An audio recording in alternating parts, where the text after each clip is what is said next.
Hello everyone, and welcome to the Saiyan What Ifs. So we are back with an interesting movie on what if Goku wielded the Keyblade and became the guardian of L Worlds Goku x Aqua x Bulma, Kingdom Hearts x Dragon Ball. But before we start, I just want to remind you to please subscribe to my channel and hit the like button if you enjoy my content. Let's start the story. Chapter 1. Convergence of Worlds. The mountains trembled as Goku's fist connected with empty air, sending shockwaves rippling across the landscape. Sweat glistened on his forehead, etching the amber light of the setting sun as it painted the training grounds in gold and shadow. 6 hours of intense training had passed in what felt like minutes. That was the thing about pushing our limits. Time seemed to bend around the effort. Still not enough, Goku muttered, his breath forming small clouds in the cooling mountain air. He adjusted his weighted wristbands and rolled his shoulders back, feeling the satisfying pop of tension releasing along his spine. Something felt different today. Not wrong, exactly, but off. Like the moment before a thunderstorm when the air becomes charged with potential. He'd felt it since dawn, a subtle vibration in reality itself, as if the universe were humming a slightly different tune than usual. Goku closed his eyes, extending his senses beyond the physical realm. Ki energy flowed around him like countless invisible rivers, each with its own current and temperature. He'd mastered the reading of these energies years ago, but today familiar patterns seemed disrupted by ripples he couldn't identify. Faint distortions pulsed at the edges of his awareness, like static interfering with a clear signal. "Whatever you are," he said to the empty air, "you might as well show yourself." The wind answered with a whisper through the pines. A falcon cried overhead, its silhouette sharp against the deepening blue sky. Otherwise, silence. Goku narrowed his eyes and launched himself upward, hovering 100 feet above the mountainside. From this vantage point, he could see all the way to West City, its lights just beginning to twinkle in the distance. Somewhere there, Bulma would be in her lab, probably working on some new invention that would either save the world or blow up half her compound. The thought brought a smile to his face. The smile vanished as quickly as it had appeared. A flicker of something had disturbed the air 20 yards to his right. Not ki energy, something else entirely. Something he'd never felt before. The disturbance expanded, stretching like taffy being pulled by invisible hands. The very fabric of reality seemed to groan as a tear formed in empty space, not black like a void, but swirling with colors that had no name in any human language.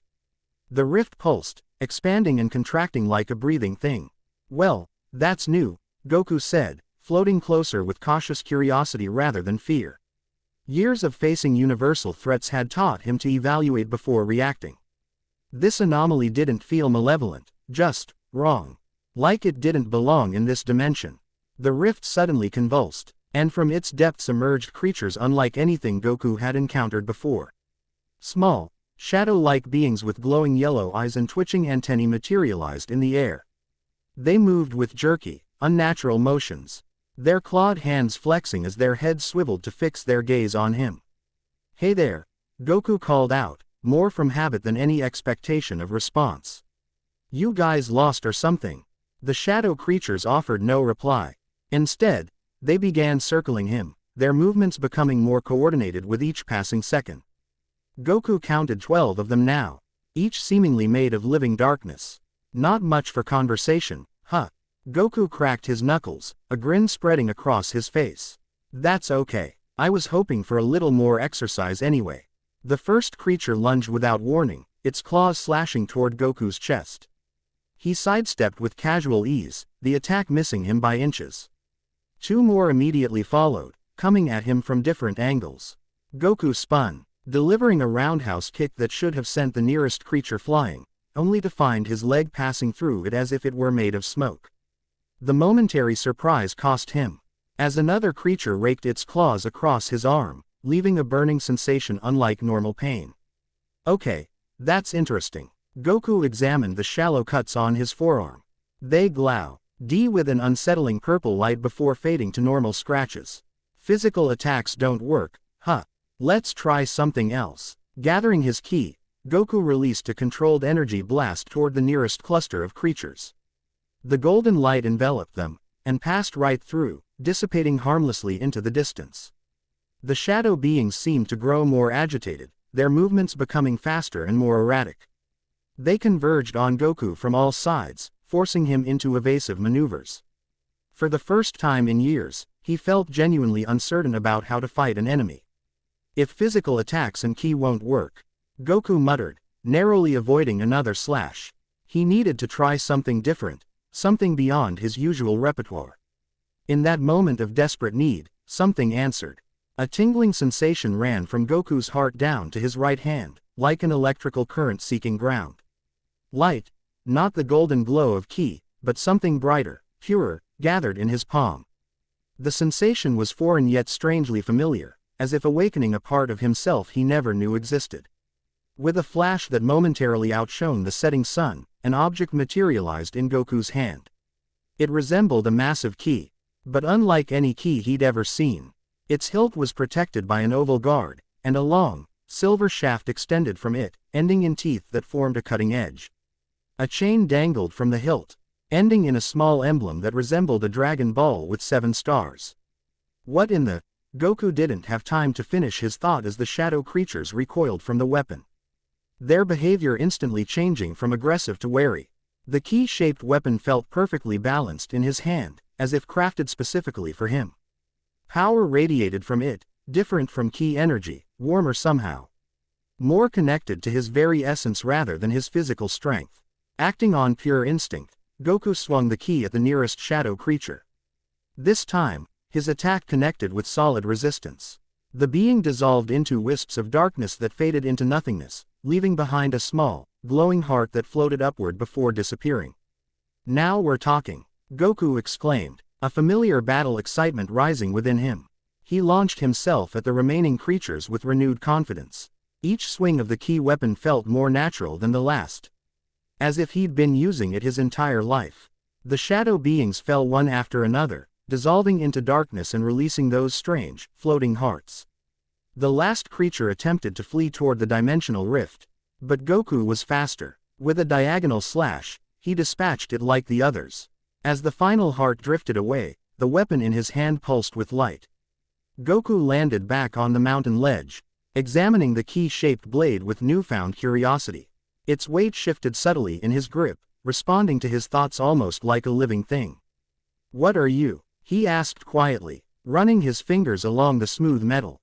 "And where did you come from?" As if in answer, the dimensional rift pulsed violently, expanding to twice its previous size. The air crackled with energy, and Goku raised the ki weapon defensively, preparing for another wave of shadow creatures. What emerged instead was a woman. She stepped through the rift with the grace of someone accustomed to traversing dimensions. Her blue hair shifting slightly in the interdimensional currents. Her clothing was unlike anything worn in Goku's world, a black and blue, high-collared R-set-like design, white bell sleeves, and segmented armor on her arms. 2 pink intersecting belts formed an X across her chest, and she wore black shorts beneath a blue cloth that hung from her waist. Her boots reached her thighs, completing an outfit that was both practical for combat and strangely elegant. Most striking, however, was the weapon she carried, a key-shaped blade similar to the one that had appeared in Goku's hand. Though with a different design. Her eyes, sharp and calculating, fixed immediately on Goku's weapon. "Impossible," she breathed, her voice carrying across the distance between them despite its softness. Then, louder and with unmistakable authority, "Who are you, and how did you come to wield a Keyblade?" Goku lowered his weapon slightly, but didn't dismiss his guard entirely. Express. Aryans had taught him that beautiful strangers emerging from dimensional rifts weren't always allies, regardless of how non-threatening they appeared. "I'm Son Goku," he answered simply. "And if you mean this thing," he raised the key weapon, "I'm not really sure myself. It just appeared when I needed it." He paused, studying her reaction. "I'm guessing from your expression that's not how it usually works." The woman's posture remained tense, her own weapon, a Keyblade, she'd called it, held at the ready. "No," she said firmly. "It's not. Keyblades choose their wielders carefully. They require years of training to summon and control." Her eyes narrowed. "Yet here you stand, holding one as if it were an extension of yourself, with no training whatsoever."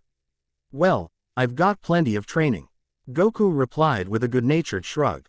Just not with Keyblades. More with energy manipulation, martial arts, that sort of thing. That's not what I... The woman stopped herself, taking a deep breath. I am Aqua, Keyblade Master. I was sent to investigate a disturbance between worlds, a thinning of the barriers that should not be possible. Her gaze moved from Goku to the rift, which continued to pulse with unstable energy. I suspect we're looking at the source of that disturbance. Goku nodded. Those shadow things came through it.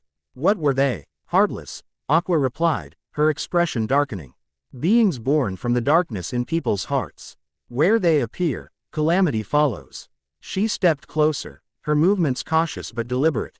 The fact that they've found a way into this world is concerning. It shouldn't be possible without outside interference.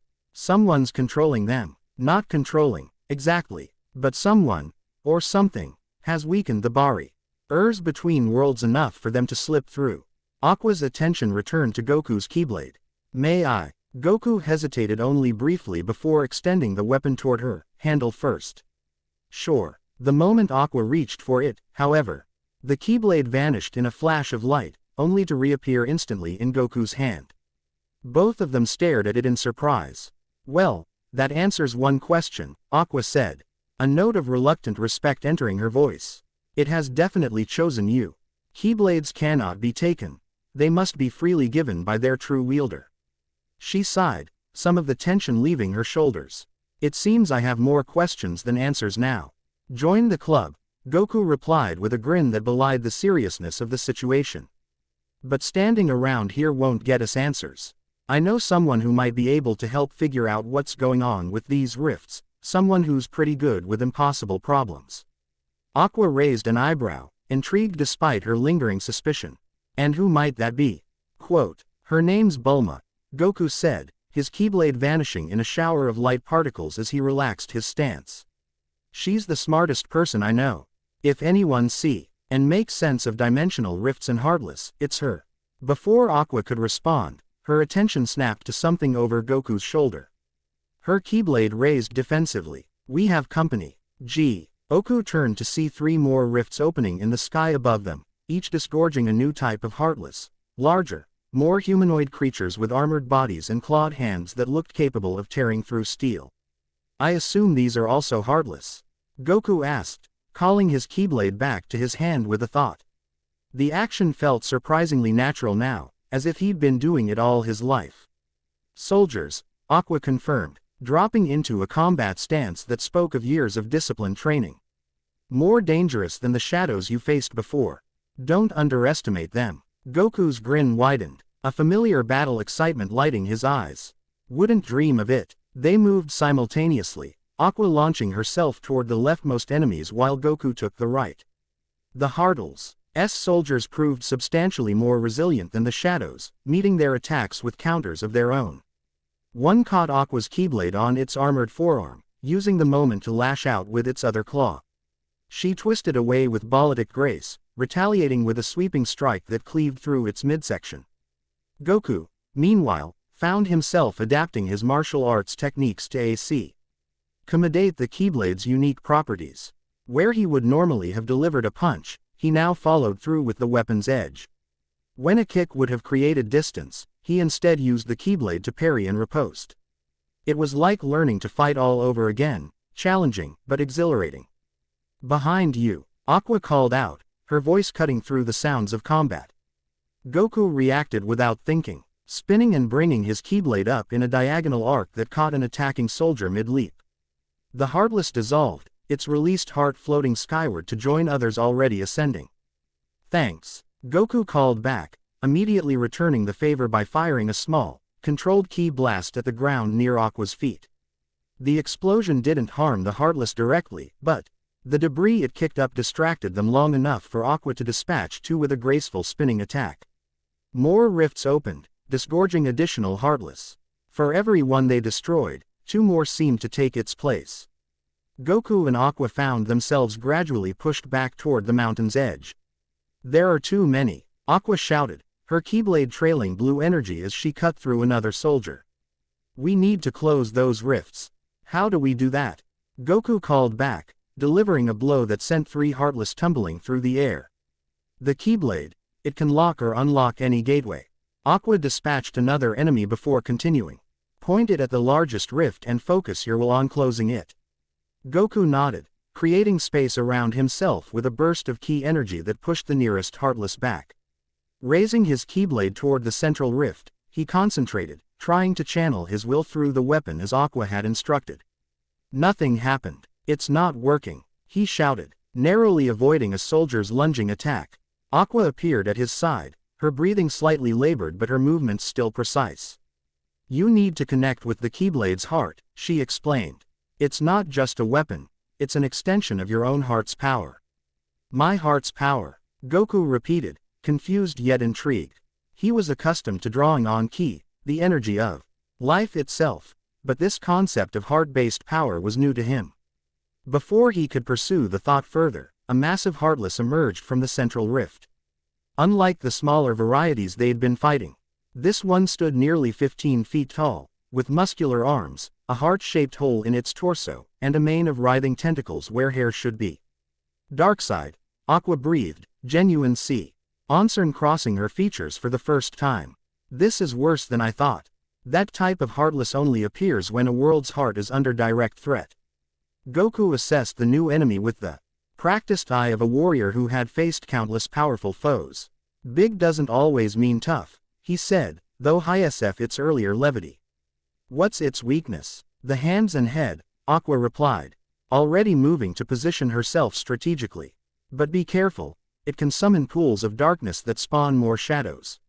As if on cue, the dark side slammed its fist into the ground, creating a pool of swirling darkness from which smaller Heartless began to emerge, its yellow eyes fixed on Goku's Keyblade with what could only be described as malice. I'll handle the small fry, Aqua called out, already moving to intercept the emerging shadows. You focus on the dark side. Goku nodded, his expression shifting to one of determined concentration. The dark side swung its massive fist in a wide arc, attempting to swat him from the sky like an insect. Goku dodged easily, using the momentum to position himself above the creature's head. With both hands gripping his Keyblade, he brought it down in a powerful overhead strike. The blow connected with devastating force, causing the dark side to stagger backward. Unlike his earlier attacks against the shadows, this strike had real weight behind it, a combination of his physical strength and something else, something flowing from within him through the Keyblade. The dark side recovered quickly, however, launching a counterattack by firing RK energy spheres from the heart-shaped hole in its chest. Goku weaved between them, closing distance again to deliver a flurry of strikes to the creature's hands and arms. Each hit felt more natural than the last, as if the Keyblade were teaching him how to wield it through the very act of combat. Across the battlefield, Aqua was a blur of motion, her Keyblade leaving trails of blue light as she dispatched shadow after shadow. Her fighting style was nothing like Goku's, where he relied on raw power and instinct. She moved with practiced precision, each strike flowing into the next with econom. Why of movement that spoke of years of rigorous training. Goku, she called out between attacks. The rifts are still expanding. We need to end this quickly. She was right. The dimensional tiers had grown significantly during their battle, now large enough that Goku could see strange landscapes through them, worlds unlike anything he'd encountered before. If they continued to grow at this rate, boundaries between dimensions would soon collapse entirely. The dark side seemed to sense their desperation, intensifying its attacks. It slammed both fists into the ground simultaneously, creating multiple darkness pools that spawned Heartless at an alarming rate. Aqua found herself surrounded, forced to create a magical barrier that bought her precious seconds but couldn't last indefinitely. Goku realized they needed a different approach. Fighting the symptoms, the Heartless, wasn't addressing the cause. Those rifts needed to be closed, and according to Aqua, the Keyblade was the key. He needed to understand this new power. And quickly. Closing his eyes momentarily, despite the danger, Goku searched within himself. Throughout his life, he'd learned to harness different forms of energy. From basic ki manipulation to the divine power of Super Saiyan Blue. This had to be similar in principle, just different in source. Aqua had mentioned the heart. Not the physical organ, but something deeper. The essence of who he was. Perhaps. The core of his being that remained constant regardless of what form he took or what power he wielded. In that moment of introspection, something clicked. Goku felt a warm current flowing through him, distinct from ki but no less powerful. It was the energy of connections, to his friends, his family, his world, and all he had fought to protect. It was the sum of every bond he'd formed, every promise he'd kept, every battle he'd won not for glory but for others. His eyes snapped open, gleaming with newfound understanding. The Keyblade in his hand resonated, glowing with brilliant white light that pushed back the encroaching darkness. Aqua, keep them busy for 10 more seconds. Without waiting for acknowledgement, Goku shot upward, positioning himself equidistant from the 3 largest rifts. The dark side roared in protest, launching a barrage of energy spheres after him. Goku ignored them, focusing entirely on the connection he'd disco. Verid, the link between his heart and the Keyblade. Raising the weapon skyward, he channeled this new energy through it. The Keyblade's glow intensified until it rivaled the sun, drawing the attention of every heartless on the battlefield. From the tip of the blade, 3 beams of light shot forth, each striking the center of a rift. The dimensional tiers shuddered, their edges beginning to close like wounds healing in accelerated time. The dark side let out a soundless howl, its body beginning to dissolve as its connection to the dark realm weakened. The smaller heartless followed suit, fading into wisps of shadow that scattered on the mountain breeze. As the last rift sealed itself with a sound like thunder, Goku descended to where Aqua stood watching him with an expression caught between amazement and disbelief. "How did you do that?" she asked, her Keyblade lowering to her side. "It takes years to master that level of control over a Keyblade." Goku shrugged, though his usual UAL demeanor was tempered by the intensity of what he'd just experienced. "I just figured out what you meant about the heart's power. It's not so different from ki energy, really, just coming from a different source." Aqua's brow furrowed. "Ki energy, life energy," Goku explained. "It's what powers most of the techniques I use. Every living thing has it." He created a small ball of golden energy in his palm as demonstration. "With training, you can control it, shape it, use it to fight or defend." Aqua stared at the key ball with undisguised fascination. "I've never seen anything like it. It's similar to magic in some ways, but..." She shook her head. "This world is very different from those connected to the realm of light." "Speaking of different worlds," Goku said, dismissing the energy ball. "You mentioned you were sent to investigate these rifts. Who sent you? And where are you from?" Before Aqua could answer, a familiar hum filled the air. Both warriors turned to see a sleek aircraft descending toward the mountain ledge. Its Capsule Corp logo gleamed in the last rays of sunlight as it settled on the rocky ground with practiced precision. The side hatch opened to reveal a woman with turquoise hair, dressed in a red dress and white lab coat. Her expression shifted from concern to relief when she spotted Goku, then to suspicious curiosity as she noticed Aqua. "Goku," Bulma called out, stepping from the aircraft. "What's going on?" "My instruments detected massive energy fluctuations all over this area, unlike anything I've ever recorded." Her gaze shifted to Aqua, in the stranger's unusual clothing and the Keyblade still clutched in her hand. "And who's your friend?" "Bulma," Goku greeted with a grin. "Your timing's perfect. This is Aqua. She's a Keyblade master from another world." He gestured to the blue-haired warrior, who inclined her head politely despite her evident wariness. "Aqua, this is Bulma Brief, the genius I was telling you about." Another world. Bulma's scientific curiosity immediately overrode any reservations she might have had. She approached Aqua with undisguised interest. "As in another planet, or another dimension entirely." "Another realm," Aqua clarified, her formal tone contrasting with Bulma's excitement. "Connected to this one through the corridors of darkness, pathways that should be sealed but have somehow been forced open." "Fascinating," Bulma breathed, already reaching for the tablet computer tucked under her arm. "The readings I've been getting would support that theory. I've detected quantum fluctuations consistent with localized breakdowns in dimensional integrity." Her fingers flew across the screen, pulling up charts and diagrams. "But what could cause such specific breaches?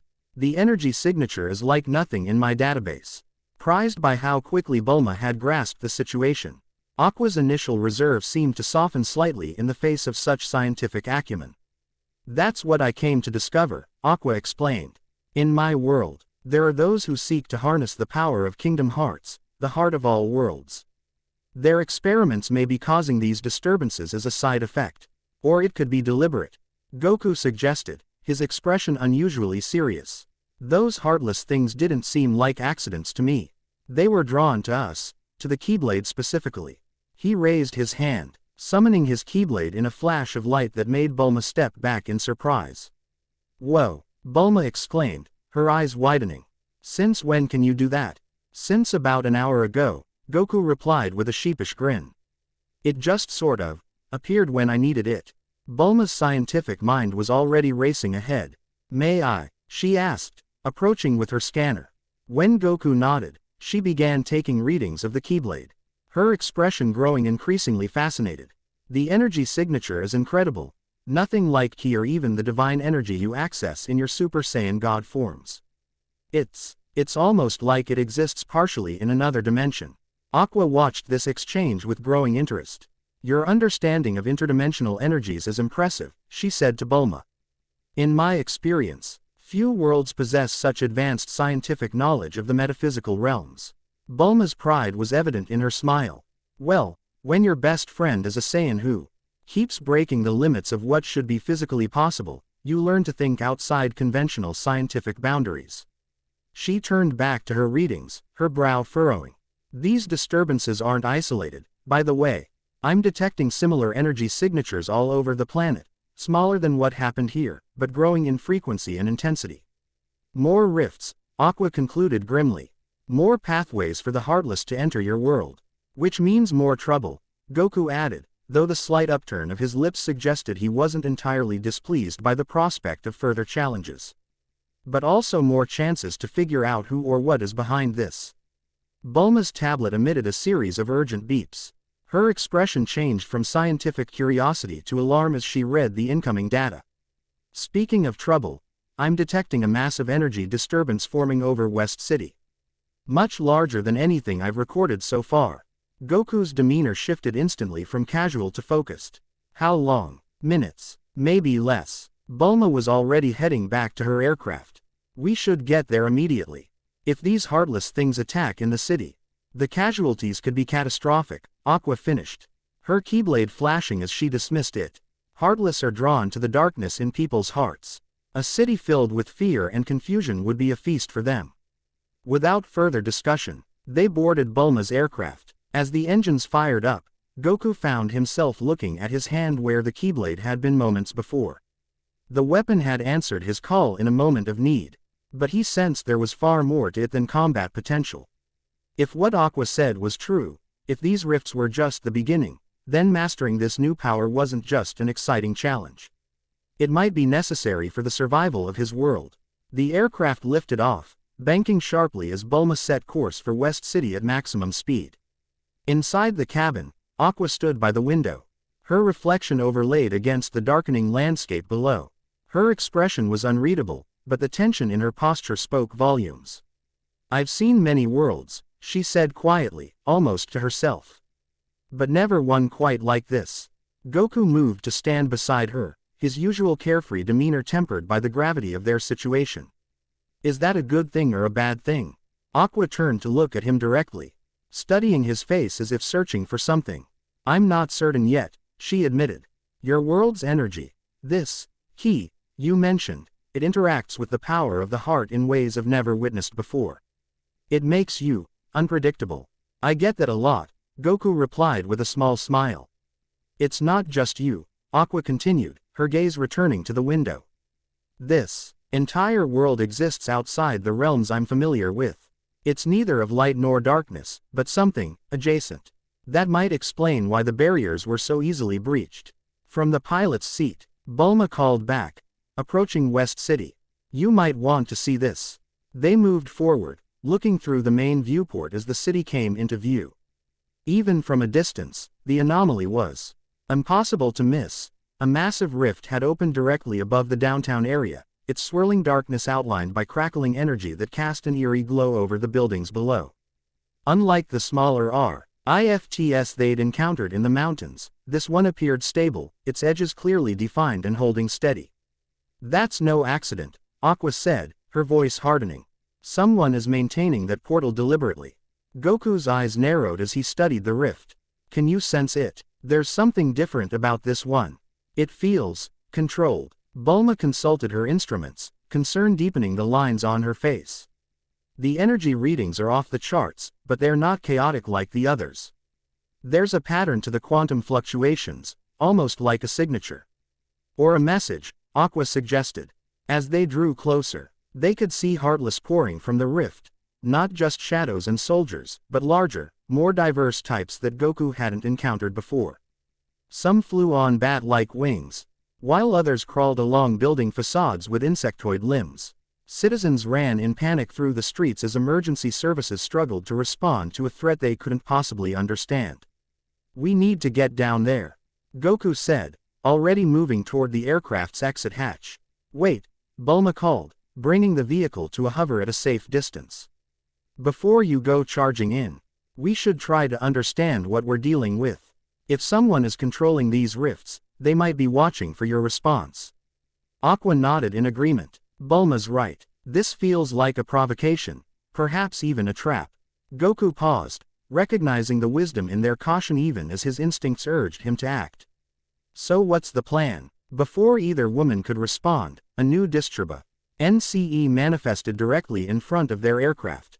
The air shimmered and split, revealing not another rift but a figure, humanoid but definitely not human. Its body seemed composed of shifting darkness. Contained within an outline of silver light, and where a face should have been, there was only a blank mask marked with a strange emblem. What is that? Bulma whispered, her hands tightening on the controls. A nobody, Aqua answered, her voice tense. A being created when a strong heart is taken by darkness. The empty shell that remains behind. The nobody hovered motionless before their aircraft, as if studying them. Then, with deliberate slowness, it raised a hand toward the windshield. Where its palm touched the glass, frost patterns formed, spreading rapidly across the transparent surface. It's trying to immobilize us, Aqua warned, already summoning her Keyblade. Goku didn't hesitate. With a burst of ki energy, he phased directly through the aircraft's hull, reappearing outside to confront the nobody. His Keyblade materialized in his hand as he positioned himself between the creature and the aircraft. I don't know what you are, Goku called out, but if you're responsee BLE for those heartless attacking innocent people, you're going to answer for it. The nobody tilted its featureless head, regarding Goku with what might have been curiosity. When it spoke, its voice seemed to bypass the air entirely. Manifesting directly in Goku's mind. The new Keyblade wielder, unexpected, but not unwelcome. Your heart shines so brightly, Abikanaku maintained his guard, TT led by the voice in his head but refusing to show weakness. Who are you? What do you want with this world? Want? The nobody's form rippled, as if the question amused it. We seek completion, balance, the merging of realms long separated. Your world exists in isolation, a mistake we intend to correct. By sending Heartless to attack innocent people. Goku's grip on his Keyblade tightened. That doesn't sound like balance to me. Quote, the transition requires adjustment. Hearts must be tested. Boundaries must be dissolved. It is unfortunate but necessary. Behind Goku, the aircraft's hatch opened. Aqua emerged, her own Keyblade at the ready as she took position beside him. Don't listen to it, she warned. Nobodies are manipulators. They mimic emotions they no longer possess to achieve their goals. The nobody's attention shifted to Aqua, its blank mask somehow conveying displeasure despite its featurelessness. The master who failed. You understand so little, even after all you've witnessed. The artificial separation of worlds serves only to weaken them. We offer unity. Unity through conquest isn't unity at all, Aqua replied coldly. Whatever you're planning, we will stop it. You may try. The nobody's form began to dissolve, particles of light and darkness separating like oil from water. But the convergence has already begun. The Keyblade War left wounds in reality that never truly healed. We merely widen them. As the creature faded from view, its final words lingered in the air, seek the one who walks between. He awaits the Guardian at the crossroads of fate. Asterisk. Then it was gone, leaving Goku and Aqua hovering in empty air. Below them, the chaos in West City continued as Heartless spread throughout the streets. The rift above the city pulsed, disco. RGING new creatures with each fluctuation. What was that about? Goku asked, turning to Aqua. A Keyblade War. The one who walks between. Aqua's expression was grim. The Keyblade War is ancient I story, a conflict that nearly destroyed all worlds. As for the rest, she shook her head. It could be misdirection. Nobodies are deceptive by nature. Bulma's voice came through the communication devices they wore, whatever it meant. Those Heartless are the immediate problem. The city's defense forces are completely overwhelmed. Goku nodded, his resolve hardening. Then let's give them a hand. He looked to Aqua. You said Keyblades are the most effective weapons against these things, right? Yes, but there are too many for just the two of us to handle conventionally. Aqua's eyes narrowed in thought. However, if we could close that rift, like I did with the smaller ones in the mountains. Goku suggested. Similar, but this one is much larger and deliberately maintained. It would require more power, perhaps more than a single Keyblade wielder could safely channel. Goku's expression brightened. But what about two wielders working together? Aqua considered this, her initial skepticism giving way to cautious hope. It might work, but we'd need perfect synchronization. Our hearts would have to resonate at exactly the same frequency. I'm a quick study, Goku assured her with confidence that bordered on recklessness. Just tell me what to do. Above them, the rift expanded further, its edges now spanning several city blocks. The situation was deteriorating rapidly. They needed to act now or risk losing the entire city to darkness. Aqua made her decision. We need to position ourselves directly beneath the center of the rift. Then, on my signal, we'll channel our heart's energy through our Keyblades simultaneously, directing it toward the rift's core. Got it. Goku was already moving, streaking toward the position Aqua had indicated. She followed, her movement more measured but no less graceful.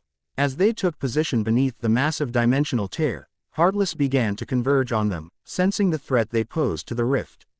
We'll need time to gather enough energy. Aqua called out, can you create a barrier?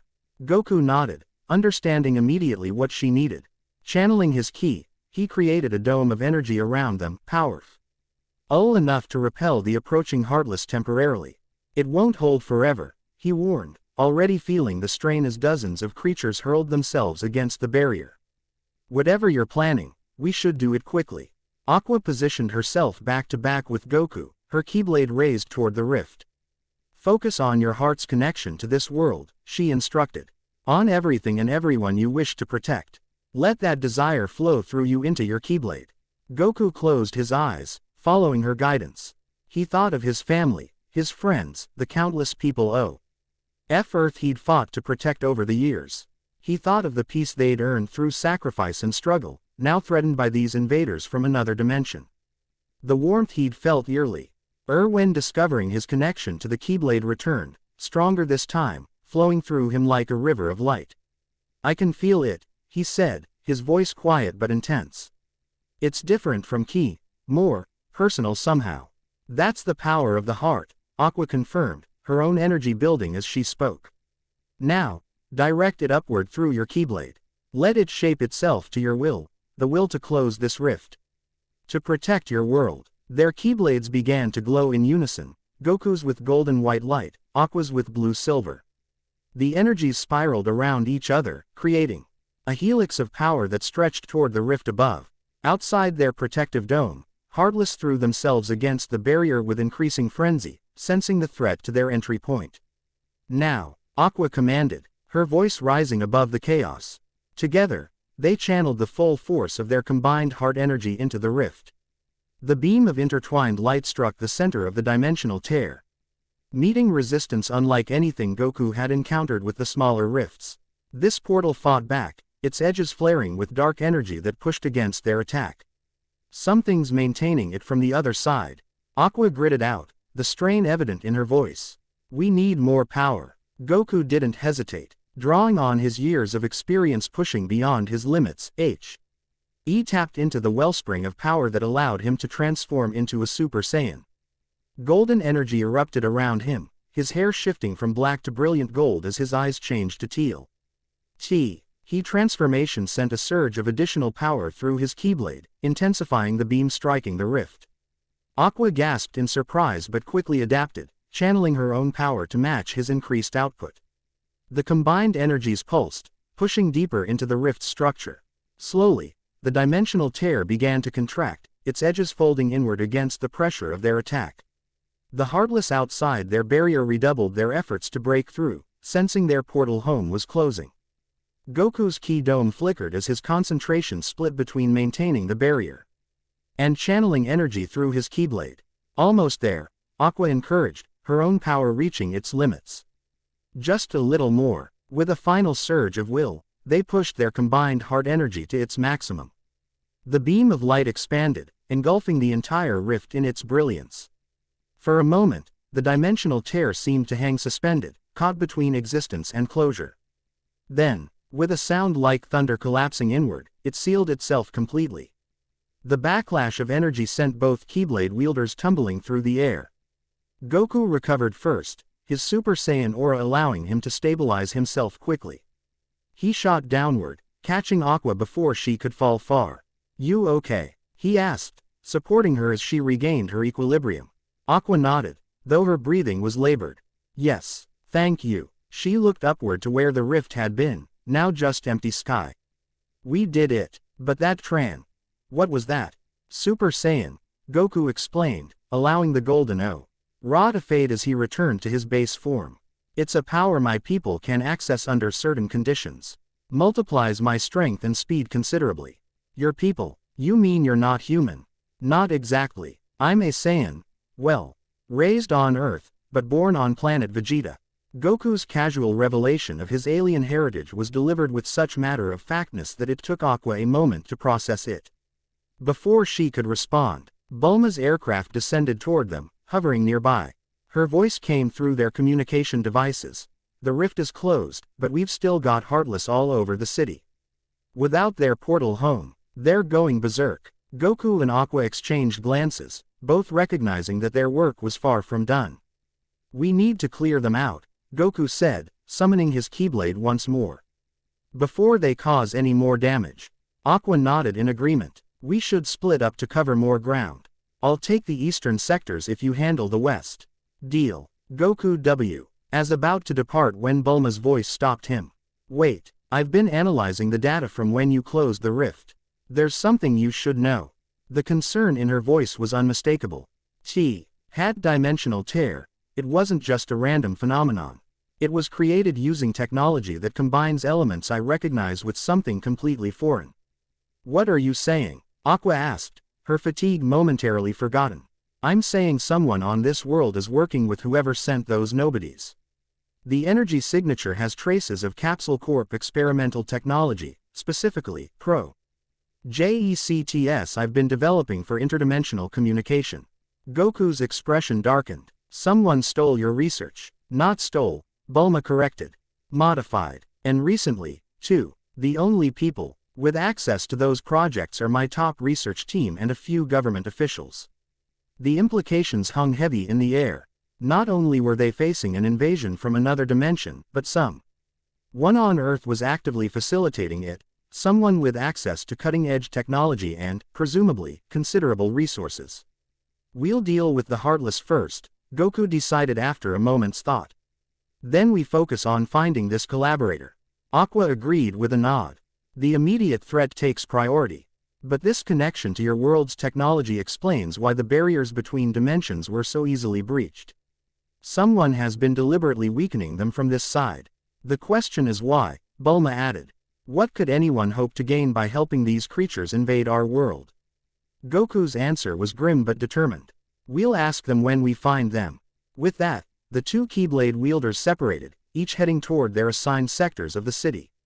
As Goku flew westward, he couldn't help but feel that this was just the beginning of something much larger than a simple invasion. The nobody's words echoed in his mind. The convergence has already begun. Whatever this convergence was, Goku was certain of one thing. He would face it as he had faced every challenge in his life, head on, with determination and the strength to protect those who couldn't protect themselves. The Keyblade in his hand seemed to pulse in agreement, its weight a reminder of the new responsibility he now carried. Guardian of his world, wielder of the Keyblade, defender against the darkness. Whatever came next, he would be ready. Chapter 1 End Chapter 2, The Keyblade's Chosen. Morning light spilled across Capsule Corporation's vast rear lawn, painting dew-kissed grass in shades of amber and gold.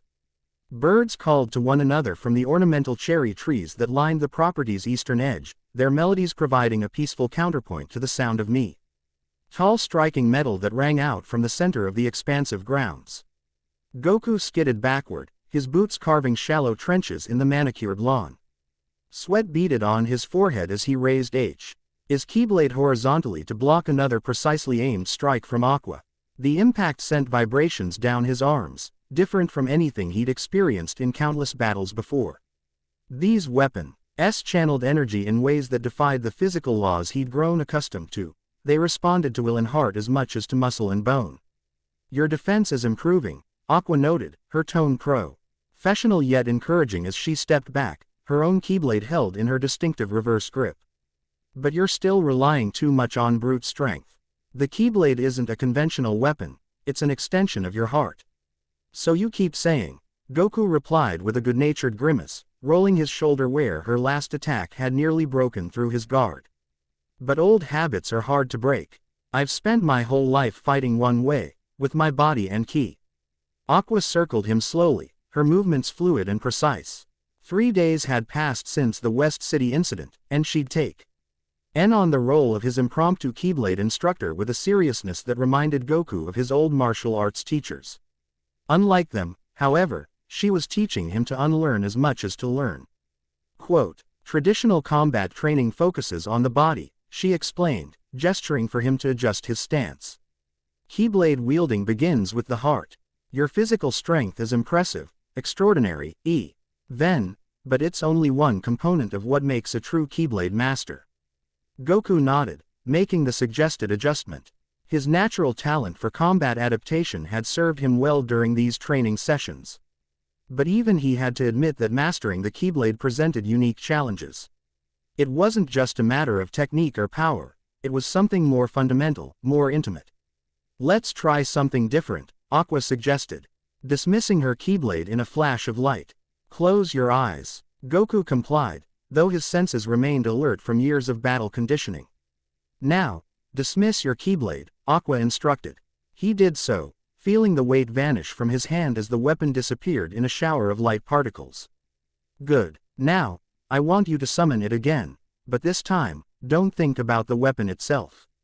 Think about why you fight, who you protect, what matters most to you. Goku took a deep breath, letting his thoughts drift to his family, Gohan, Goten, Chi-Chi. To his friends who had fought alongside him through countless battles, to the Earth itself, which had become his home after the destruction of his birth planet. He thought of the people of West City, terrified as Heartless poured through the streets. He thought of the peace he'd helped build, now threatened by forces from beyond his world. Warmth bloomed in his chest, spreading outward through his limbs. It wasn't ki energy, it was something deeper, more primal. The sensation reached his right hand, and without conscious effort, he felt the Keyblade materialize in his grip. There, Aqua said softly. That's the connection I've been trying to help you find. Goku opened his eyes to see his Keyblade glowing with a gentle, steady light that hadn't been present before. The weapon felt lighter somehow, more responsive to his touch. It feels different, he observed, testing its weight with a few experimental swings. Like it's more a part of me now. Because you accessed it through your heart rather than your will alone. Aqua explained, a note of satisfaction in her voice.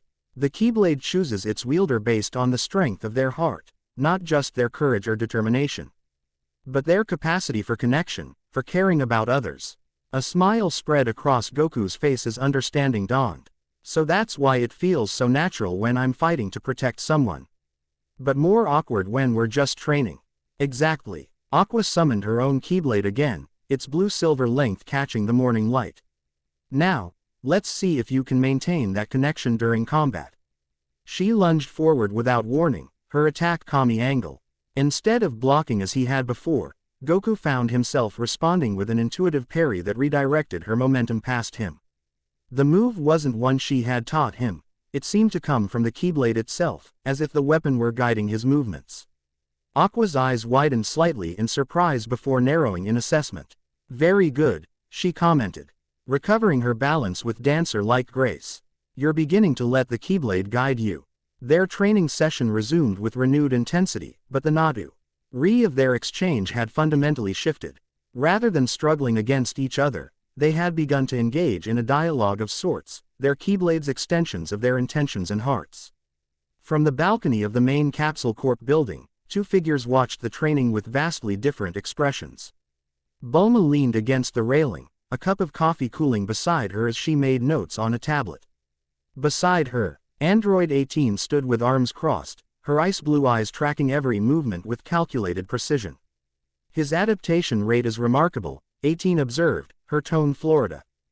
Yet somehow conveying genuine interest. 3 days ago, he could barely control that weapon. Now he's matching a master blow for blow. Bulma nodded without looking up from her tablet. "That's Goku for you. Give him a new way to fight. And he'll master it faster than should be possible. It used to drive Vegeta crazy." A shadow of concern crossed her face at the mention of her husband, still of F-World on a training expedition with Whis and Beerus, unreachable during the current crisis. "The weapon itself is even more interesting than his use of it," Bulma continued, pulling up a series of energy readings on her tablet. "Look at these scans. The Keyblade doesn't just channel energy, it transmogrifies it. When Goku accesses his ki through the Keyblade, it converts a portion of that energy into something else entirely. Something I've tentatively labeled heart energy, based on Aqua's terminology." 18 leaned closer to examine the readings, her enhanced vision allowing her to process the data rapidly. "The conversion isn't consistent," she noted. "It fluctuates based on emotional states." Her voice carried the barest hint of skepticism at this last observation. "Precisely," Bulma confirmed. "When Goku is fighting defensively or without clear purpose, the conversion rate is minimal. But when he's actively protecting something or someone, the rate spikes dramatically." She SWI-ped to a new screen showing footage from the West City incident, highlighting the moment when Goku had closed the dimensional rift. Here, when he was focused on saving the city, the conversion nearly tripled. 18's expression remained neutral, but something shifted in her eyes, a calculation being run, an assessment being made. "That's why you asked me to join this project," she said finally. You want to know if my energy would interact differently with these weapons because of my unique nature." Bulma had the grace to look slightly embarrassed. "Partly," she admitted. "Your energy signature, E, is neither fully organic ki nor purely mechanical. If these dimensional incursions continue, we need to understand every potential defense at our disposal." She set the tablet down, turning to face 18 directly. "But I also asked because you're one of the strongest fighters we have available, and one of the most analytical. With Vegeta off-world and Gohan tied up with his academic responsibilities, we need all the help we can get." 18 considered this for a moment before giving a slight nod. "Logical. And I admit, I'm curious." Her gaze returned to the training session below, where Goku was attempting to perform a complex aerial maneuver Aqua had demonstrated. Besides, if these heartless creatures continue to multiply, Marin could be in danger. Better to address the threat proactively. The mention of 18's daughter softened Bulma's expression. "How is she taking your absence?" "She's with Krillin at Kame House. She thinks I'm helping you with important science stuff." A ghost of a smile touched 18's lips. Not entirely untrue. Their conversation was interrupted by the arrival of Bulma's assistant, a nervous young man clutching a data pad. "Doctor. Brief. We've completed THE initial calibrations on the dimensional scanner network as you requested." Bulma straightened immediately, her scientific focus returning. "And we've detected 17 new micro-rifts forming within the last hour alone. The pattern matches your predicted model." He handed her the data pad, stepping back respectfully as she began to review the information. "They're accelerating," Bulma murmured, concern etching lines across her forehead, "and concentrating around specific locations." She expanded a global map on the screen, revealing clusters of red dots primarily focused on 7 locations around the planet. These can't be random. There's a deliberate pattern here. 18 studied the map with calculating eyes. 6 of those locations correspond to sites of significant historical or spiritual importance, she observed. The Temple of Kami, the ancient pyramid complex, Mount Paozu, the northern glacier fields, Yunzabit Heights, and the Gizzard Wasteland where the Saiyans first arrived on Earth. What about the 7th? Bulma asked, zooming in on the final concentration point. The World Martial Arts Tournament Island, 18 replied, recognition dawning. Where some of the Saint intense battles in Earth's history have been fought. Bulma's eyes widened as understanding clicked into place. Places of power, she breathed. Not just geographically or historically significant. These are locations where the boundary between the physical and the spiritual has been tested or broken through before. Where the veil between dimensions might already be thinner. We should inform them, 18 said, nodding toward the training session that was now concluding below. As they made their way down to the lawn, Bulma couldn't shake the feeling that they were missing something crucial. Some underlying pattern or purpose behind these incursions that went beyond mere invasion. The nobody's words from 3 days ago continued to haunt her. The convergence has already begun. Whatever this convergence was, it was becoming increasingly clear that it had been planned with detailed knowledge of Earth's unique metaphysical properties. Knowledge that should not have been available to beings from another dimension. Unless, of course, they had help from someone who knew this world intimately. Light years away from Earth, in a realm that existed partially outside conventional space-time. A tower of impossible geometry rose from an island floating amid perpetual twilight. Inside its highest chamber, an elderly man with a long gray beard and penetrating eyes stood before a window shaped like a crescent moon. His hands clasped behind his back as he gazed out at the stars that hung like jewels in the velvet sky. Master Yen Sid had watched over the balance between realms for longer than most beings had been alive. He had seen the rise and fall of Keyblade masters, witnessed wars that reshaped reality itself, and guided those with the potential to either save or destroy all that existed. Very little surprised him anymore. Yet what he had sensed 3 days ago had done precisely that. The memory replayed in his mind with perfect clarity. He had been consulting ancient texts, searching for patterns in recent disturbances among the worlds connected to the realm of light, when a sensation like thunder without sound had rolled through his consciousness. The very foundations of the tower had trembled. Books falling from shelves as ink bottles shattered against the floor. Yen Sid had risen immediately, his hands weaving complex patterns that called forth a crying portal in the center of the chamber. Within its shimmering surface, images formed of a world he had never seen before, a planet with remarkable diversity of environments and beings of extraordinary power.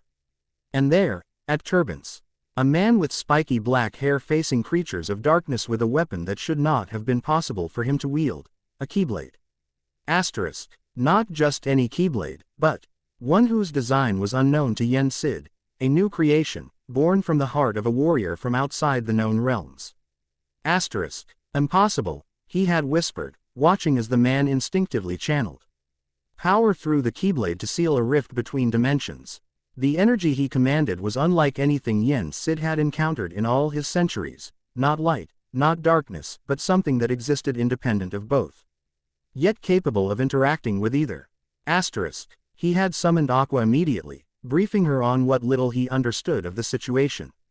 A new Keyblade has manifested in a realm beyond our knowledge, he had told her, his voice grave. And with it, a wielder whose heart burns with unusual power. This convergence of events cannot be coincidence. Could it be connected to the disturbances we've been tracking? Aqua had asked, her concern evident. I believe it is the cause of them, Yen Sid had replied. Or perhaps more accurately, the response to them. The barriers between realms have been systematically weakened over the past year, subtle manipulations that we attributed to remnants of Organization 13. But this, he gestured to the scrying portal where the spiky-haired warrior continued to battle Heartless with increasing confidence. This suggests a design far more complex than we realized. What would you have me do, Master?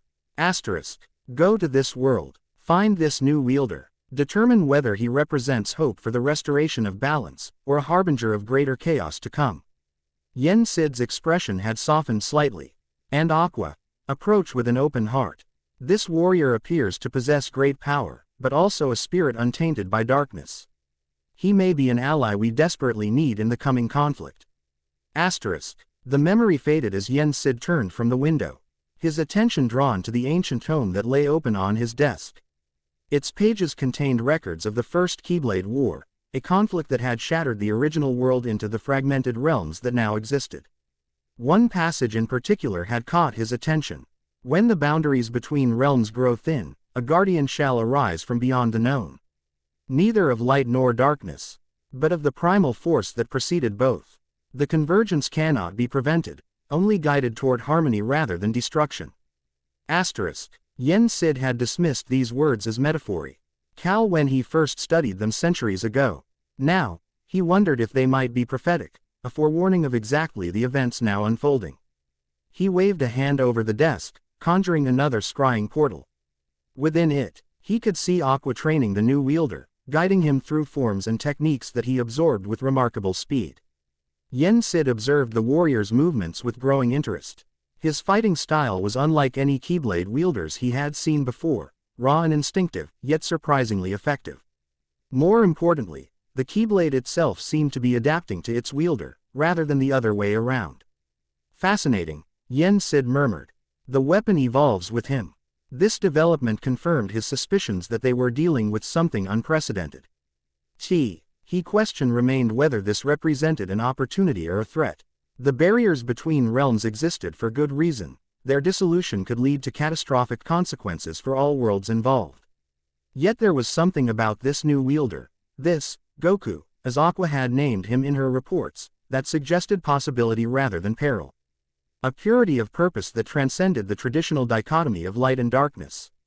Yen Sid closed the portal with a gesture, his decision made. He would continue to observe, to guide Aqua from afar, but he would not interfere directly. Not yet. This situation required delicacy, and perhaps a willingness to accept that the old order of the realms might be giving way to something new. Whether that new order would bring harmony or chaos remained to be seen. Back at Capsule Corporation, Goku toweled off his face as he listened to Bulma explain her findings about the pattern of dimensional rifts. Aqua stood beside him, her expression growing more troubled with each detail Bulma shared. 7 focal points, Aqua repeated, her eyes distant as she processed the information. In the lore of the Keyblade, 7 is a number of significant power. 7 princesses of heart, 7 guardians of light. That can't be coincidence, Bulma agreed, expanding the holographic map she'd brought from her laboratory. The 3-dimensional projection hovered between them, rotating slowly to show the global distribution of the anomalies. What's more, I've been analyzing the energy signatures of these rifts. They're different from the one you closed in West City. More refined, somehow. Like test runs, Android 18 suggested, her analytical mind cutting straight to the tactical implications. Smaller, controlled experiments leading up to something larger. Goku studied the map, unusually thoughtful. You said these places are all sites where the boundary between dimensions has been tested before. Bulma nodded. In various ways. The Temple of Kami served as a connection point between Earth and the Lookout Dimension for centuries. Mount Paozu is where you first arrived on Earth as a child, creating a link between Saiyan and human destinies. The World Martial Arts Tournament Island has hosted battles that literally shook the foundations of reality. Convergence points, Aqua murmured, the nobody's words from days earlier echoing in her mind. Places where different types of energy naturally flow together. Or heart nodes, Goku suggested, surprising them all with the term. When they turned to look at him questioningly, he shrugged. That's what the Keyblade calls them. Or at least, that's the impression I get when I focus on these locations through it. Aqua's eyes widened slightly. You can sense them through your Keyblade. Sort of, Goku replied, summoning the weapon to demonstrate. He closed his eyes, pointing it toward the holographic representation of Mount Paozu.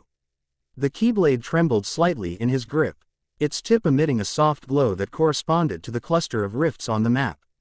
It's like, the Keyblade recognizes these places. They resonate with it. That's incredible, Aqua breathed, genuine amazement replacing her usual reserved demeanor. Even experienced Keyblade wielders rarely develop that level of sensitivity without years of training. Bulma watched this exchange with the keen interest of a scientist observing an unexpected experimental result.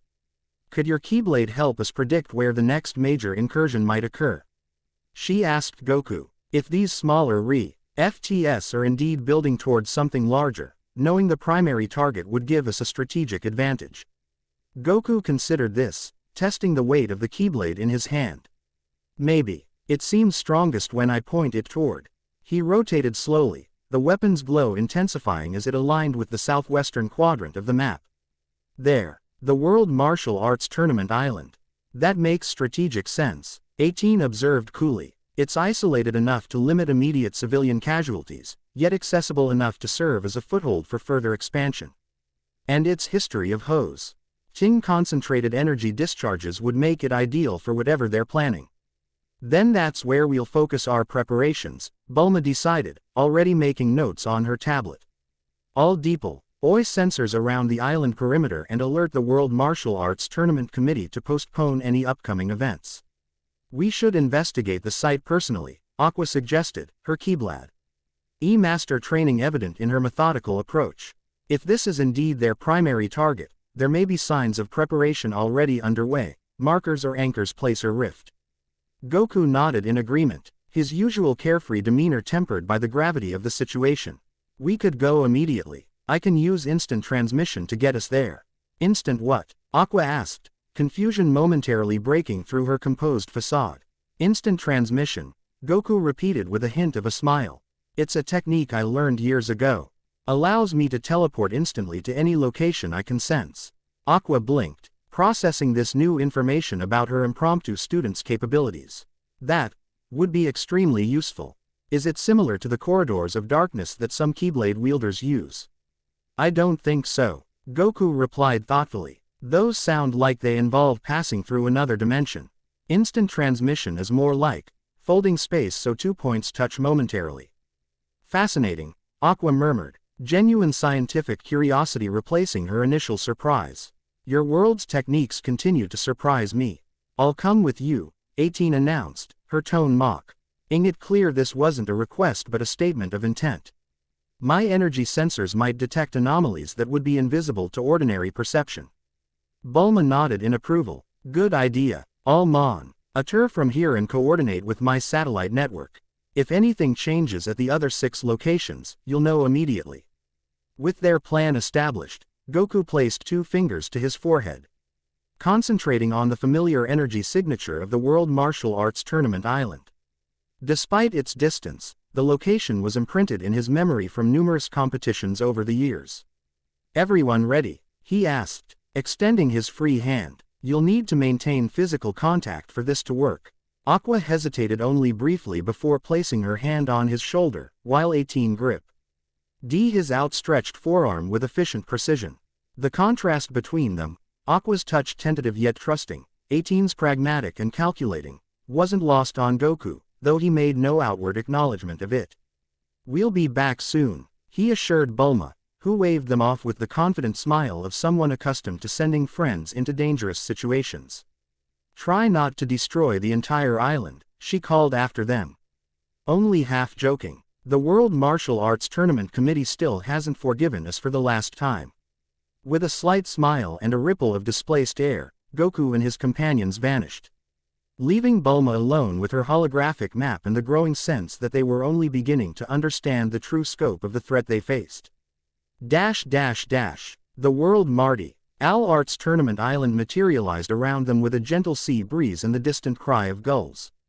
Goku released his concentration on the instant transmission technique, feeling the familiar momentary disorientation that accompanied teleporting across significant distances. Beside him, Aqua stumbled slightly, unused to this method of travel, while 18 remained perfectly steady, her enhanced physiology adapting instantly to the transition. That was different from using the Keyblade to traverse worlds, Aqua commented, regaining her composure quickly. Less passage through in between spaces, more immediate. It takes some getting used to, Goku acknowledged with a sympathetic smile.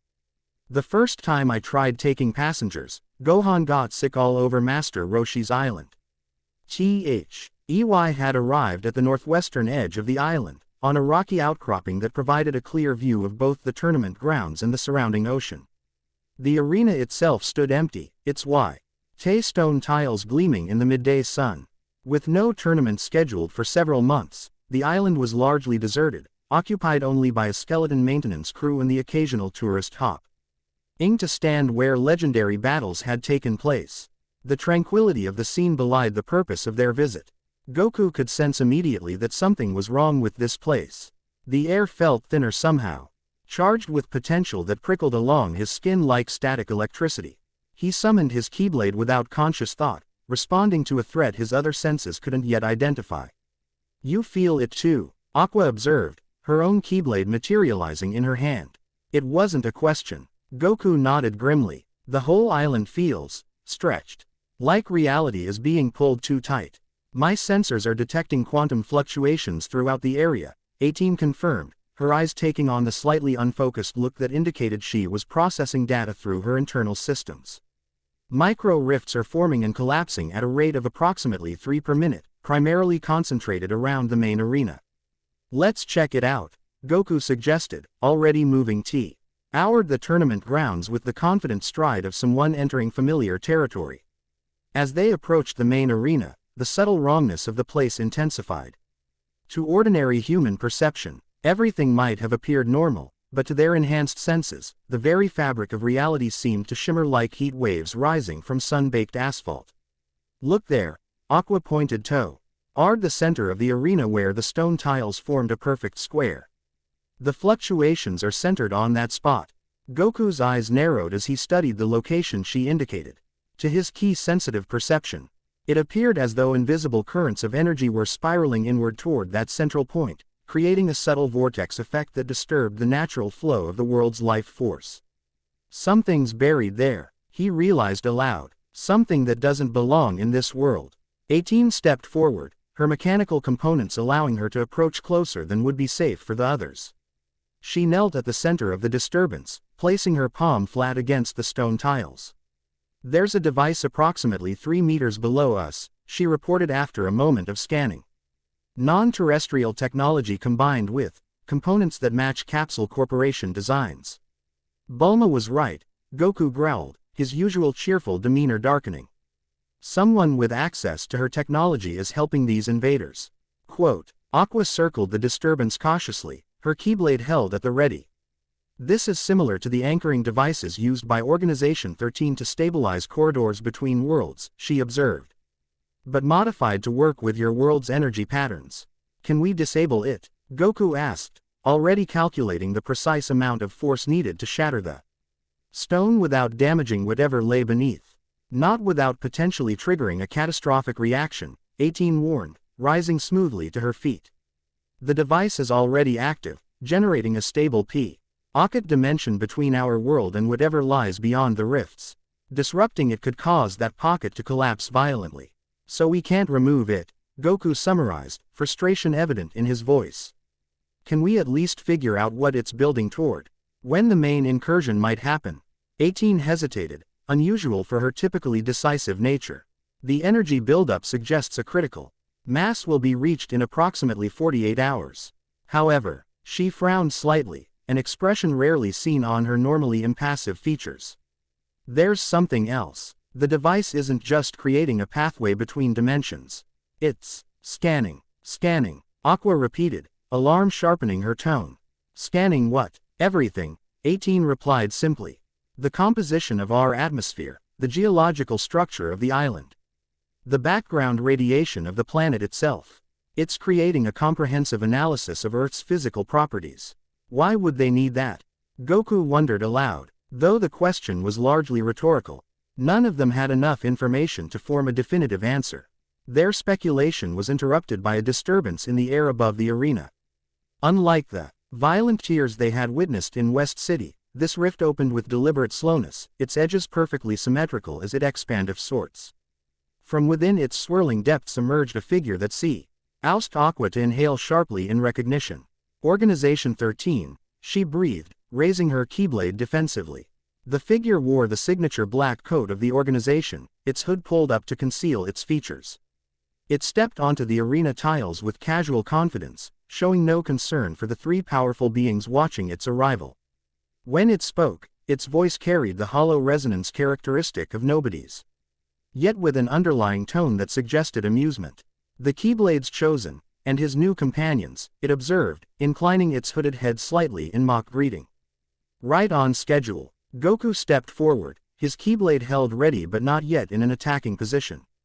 Who are you? What do you want with our world? Such direct questions, the figure replied, spreading its gloved hands in a gesture of false openness. So typical of beings who perceive time as linear and space as absolute. It turned its hooded face toward Aqua. Your Keyblade master friend understands better, don't you?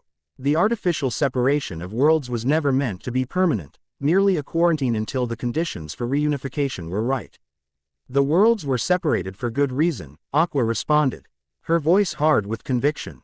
The Keyblade war nearly destroyed everything. The boundaries protect the balance of light and darkness. Balance, the figure repeated, contempt dripping from the word. What you call balance, we recognize as stagnation. Worlds isolated from each other, developing along predetermined paths, never reaching their full potential. It gestured toward Goku. Until anomalies like this one appear, beings whose very existence defies the established order. Enough riddles, 18 interrupted, her tone coldly practical. State your purpose here or prepare to be eliminated. The figure's hood turned toward her, and though its face remained hidden, the sudden stillness of its posture suggested surprise. Fascinating, it murmured, neither human nor machine, yet with a heart strong enough to maintain individuality. Your world continues to produce the most interesting variations. With a casual gesture, the figure summoned what paired to be energy readings similar to those Bulma had shown them earlier, a holographic display of the 7 convergence points they had identified. Your scientist friend is quite perceptive. These nodes are indeed critical to our purpose, points where the unique energy of your world naturally concentrates. Hard nodes, Goku said, remembering the term that had come to him through his Keyblade. Precisely. The figure seemed pleased by his understanding. Nexus points where the heart of your world connects most strongly to the hearts of those who inhabit it. By synchronizing these nodes, we create the conditions necessary for the convergence. The convergence, Aqua repeated, recognition flashing in her eyes. That's what the nobody in West City mentioned. Indeed, though that particular messenger was imprecise in its explanation, the figure waved dismissively. The convergence is not merely the breaking of barriers between worlds, but their proper realignment. Restore it. Ion of the original order that existed before the first Keyblade War shattered the unified realm. Goku's eyes narrowed, sensing the dangerous implications behind these seemingly reasonable words. I'm guessing this restoration comes at a price. Like the heartless attacking innocent people in West City. Unfortunate but necessary preparations, the figure replied without a hint of remorse. The heart of each world must be tested, its defensive mechanisms catalogued and, where necessary, circumvented. It turned its attention fully to Goku. Which brings us to you, Keyblade wielder. Your emergence was unexpected. A variable outside our calculations. I get that a lot, Goku replied with a hint of his usual good humor, though his stance remained combat-ready. No doubt, the figure began to circle them slowly, maintaining a careful distance. What intrigues us is not merely that you wield a Keyblade, but how it interacts with your native energy, this key, that permeates your being. The combination creates possibilities we had not considered. If you're hoping to recruit me for whatever you're planning, you should know I'm not interested, Goku stated firmly. Especially if it involves endangering my world or its people. The figure stopped its circling, head tilting slightly as if considering him from a new angle. Such certainty from one who understands so little of what is at stake.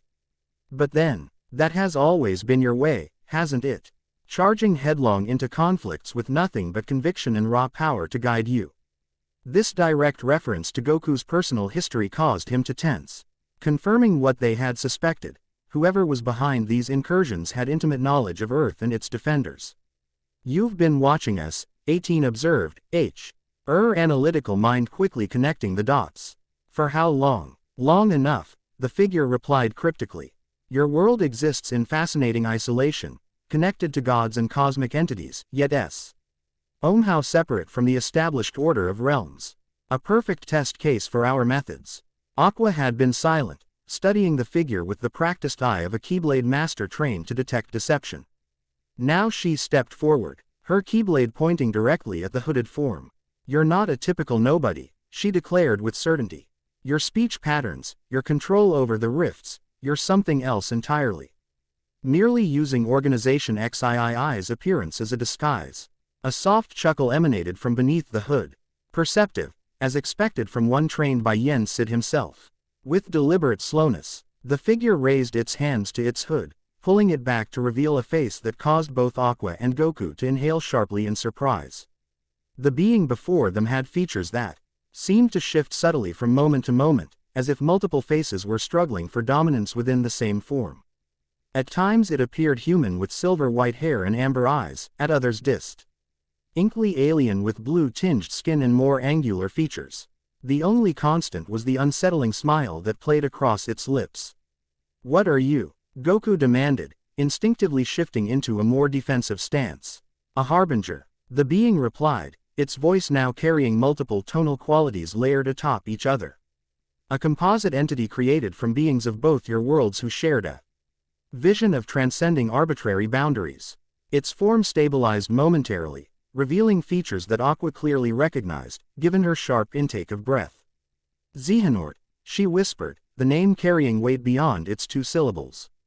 "But how?" "Not merely Xehanort," the being corrected, its form shifting again to reveal features that Goku found disturbingly familiar, the proud, severe countenance of a deity he had faced before. "Also one you know as Zamasu, though both are merely components of what I have become." "Zamasu." Goku's confusion gave way to alarmed understanding. "But that's impossible," he was erased completely. Quote, "From this timeline, perhaps," the being acknowledged with that unnerving smile. "But existence is far more complex than even you have discovered, Son Goku. Here are corners of reality where fragments of possibility persist, echoes of what might have been, preserved like insects in amber. And you found a way to combine these fragments," Aqua concluded, her tactical mind quickly grasping the implications. Xehanort's knowledge of the heart and the Keyblade with Zamasu's divine power and understanding of multiple timelines. A simplification, but essentially correct. The being, this composite of Xehanort and Zamasu, spread its arms wide. "I am the first successful fusion of beings from separate dimensional clusters, proof that the convergence is not merely possible, but inevitable." 18, who had been silent during this XC with blinding speed, appearing directly behind the entity with her palm charged with deadly energy. "Fascinating theory," she stated coldly. "Let's test how well you've integrated those components." Her attack should have obliterated any normal being, but the energy blast passed through the composite entity as if it were merely a projection. The being's form rippled like disturbed water before stabilizing once more. "A valiant attempt," it commented, sounding almost impressed. "But premature. I am not physically present on your world, not yet. This is merely an extension of my consciousness, projected through the anchor point beneath us." Goku and Aqua exchanged glances, silently acknowledging the tactical disadvantage this created. They couldn't fight what wasn't truly there. "Why reveal yourself to us?" Goku asked, relaxing his combat stance slightly while keeping his Keyblade ready. "Why not just continue your preparations in secret?" The composite being's expression shifted to something resembling genuine consideration. "Because you, Son Goku, represent a variable that cannot be ignored. The Keyblade that chose you is unique, forged from the intersection of energies that should not, by conventional understanding, be compatible." It gestured toward the weapon in Goku's hand. Divine Ki merged with the power of the heart, creating something outside the established paradigm of light and darkness. "You fear it," Aqua realized aloud, a hint of satisfaction in her voice. "You fear what his Keyblade represents, a power you didn't anticipate and can't control." "Fear is the wrong word," the being corrected smoothly. "Let us say instead that I recognize its significance. Which is why I offer you a choice, Son Goku." It turned its full attention to him, its shifting features settling momentarily into a more stable form. "Join us willingly in guiding the convergence. Your understanding of Bo TH Key and the Keyblade would be invaluable in ensuring the process unfolds with minimal disruption. And if I refuse? Goku asked, though his tone made it clear he already knew the answer. Then you position yourself against the natural order of reality itself, the being replied simply. The convergence will proceed regardless, it has already progressed too far to be halted. The only question is whether the transition will be guided or chaotic. Goku's response was immediate and resolute. I've spent my entire life protecting this world and its people. If your convergence threatens them, then I know exactly where I stand. Rather than anger, the being's expression showed something closer to resigned acceptance. As expected, your predictability is simultaneously your greatest strength and most exploitable weakness. It raised a hand, causing the rift behind it to expand slightly. Very well, we will proceed without your cooperation, though I suspect you'll reconsider when you beg. To understand the true scope of what approaches. Wait, Aqua called out, her tactical mind seeking more information before their adversary departed. You mentioned that the convergence has progressed too far to be halted. What exactly does that mean? What timeline are we facing? The composite being paused at the threshold of the rift, its form already beginning to dissolve into particles of light and darkness. The 7 heart nodes of your world will reach synchronization in precisely 48 hours. At that moment, the dimensional barriers will thin enough for the first phase of integration to begin. Its smile returned, carrying an ominous finality. I suggest you use that time wisely. Perhaps to say farewell to the world as you know it. With those parting words, the being stepped backward into the rift, which sealed itself with a sound like distant thunder. The 3 warriors were left standing in the empty arena, the implications of what they had learned settling over them like a physical weight. 48 hours, 18 stated flatly, breaking the momentary silence. Consistent with my analysis of the device beneath us. Goku's expression had hardened into solemn, something rarely seen by his friends, the focused determination of a warrior who recognized the magnitude of the threat before him. We need to get back to Bulma immediately. If this convergence has happened at all 7 locations simultaneously, we'll need a coordinated defense strategy. Aqua nodded in agreement, though her thoughts were clearly troubled. The fusion of Xehanort and Zamasu. I wouldn't have believed it possible. The implications are staggering. You recognize the Xehanort part, Goku observed as he prepared to use instant transmission to return them to Capsule Corp. An enemy from your world. More than an enemy, Aqua replied, her voice tight with controlled emotion. A fallen Keyblade master who nearly destroyed all worlds in his quest to recreate the Keyblade War. His understanding of the heart and its connection to other dimensions is unparalleled. She glanced at Goku with newfound concern. And you know this Zamasu? A rogue Supreme Kai from another timeline, Goku explained grimly. He believed mortals were a mistake in creation and tried to eradicate all mortal life across every timeline. He possessed godly powers and nearly succeeded. And now you're somehow merged into a single entity, 18 concluded, her analytical mind already calculating the strategic implications. Combining the worst aspects of both. Xehanort's understanding of hearts and dimensions with Zamasu's divine power and contempt for mortals. The gravity of their situation hung heavily in the air as they prepared to depart. Goku placed his fingers to his forehead, focusing on Bulma's energy signature back at Capsule Corp. As Aqua and 18 placed their hands on his shoulders, he found his thoughts turning to the strange new weapon that had chosen him just days ago. The Keyblade had appeared when his world needed a defender against this unprecedented threat. Not coincidence, he suspected, but purpose, though whether that purpose aligned with his own remained to be seen. What was clear, however, was that mastering this new power had become not just a personal challenge but a necessity for the survival of everything and everyone he cared about. With that sobering thought, he activated instant transmission, carrying them back to begin preparations for what might be the most consequential battle of their lives. They materialized in Bulma's main laboratory to find it transformed into a command center of organized chaos. Holographic displays covered every available surface, showing real-time data from the 7 convergence points.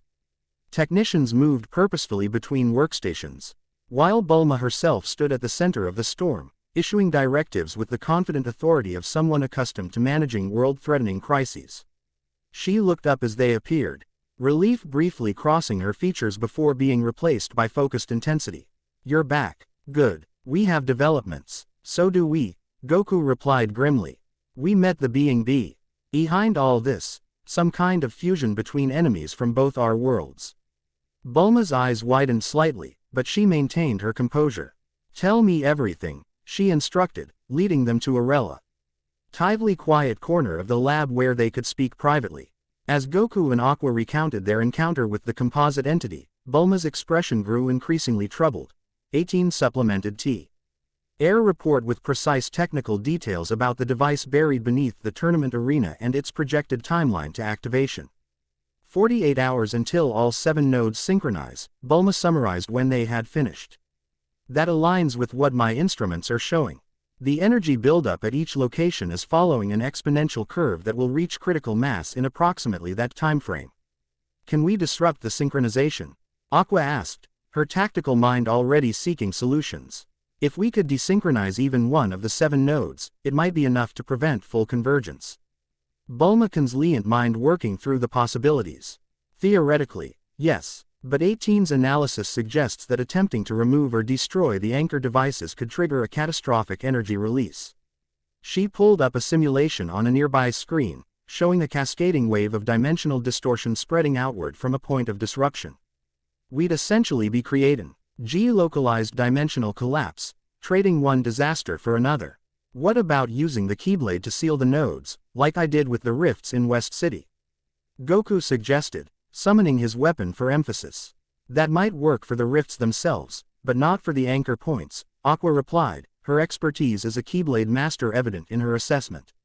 Those devices exist physically in this world, not as breaches between dimensions. The Keyblade can lock or unlock pathways, but it can't directly affect technology operating within a single realm. Goku's brow furrowed in frustration. So we can't remove the devices. And we can't seal them with the Keyblade. What options does that leave us? We fight, came a new voice from the laboratory entrance. They turned to see a young man. With short black hair and scholarly glasses, dressed in a casual suit that couldn't quite hide his warrior's physique. Gohan. Goku greeted his eldest son with a mixture of surprise and pride.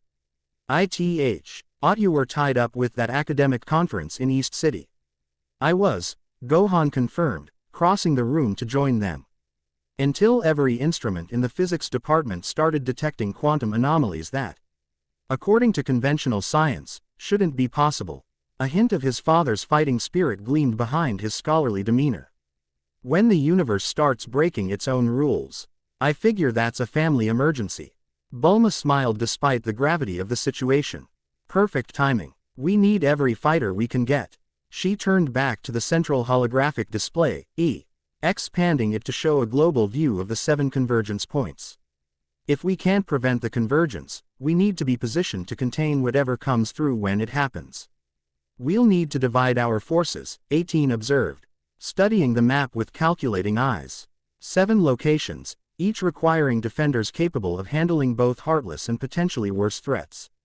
I've already started making calls, Bulma informed them. Piccolo and Tien are on their way. Krillin is bringing Yamcha and Master Roshi. I haven't been able to reach Vegeta, he's still off-world with Whis and Beerus. What about your friends from your world?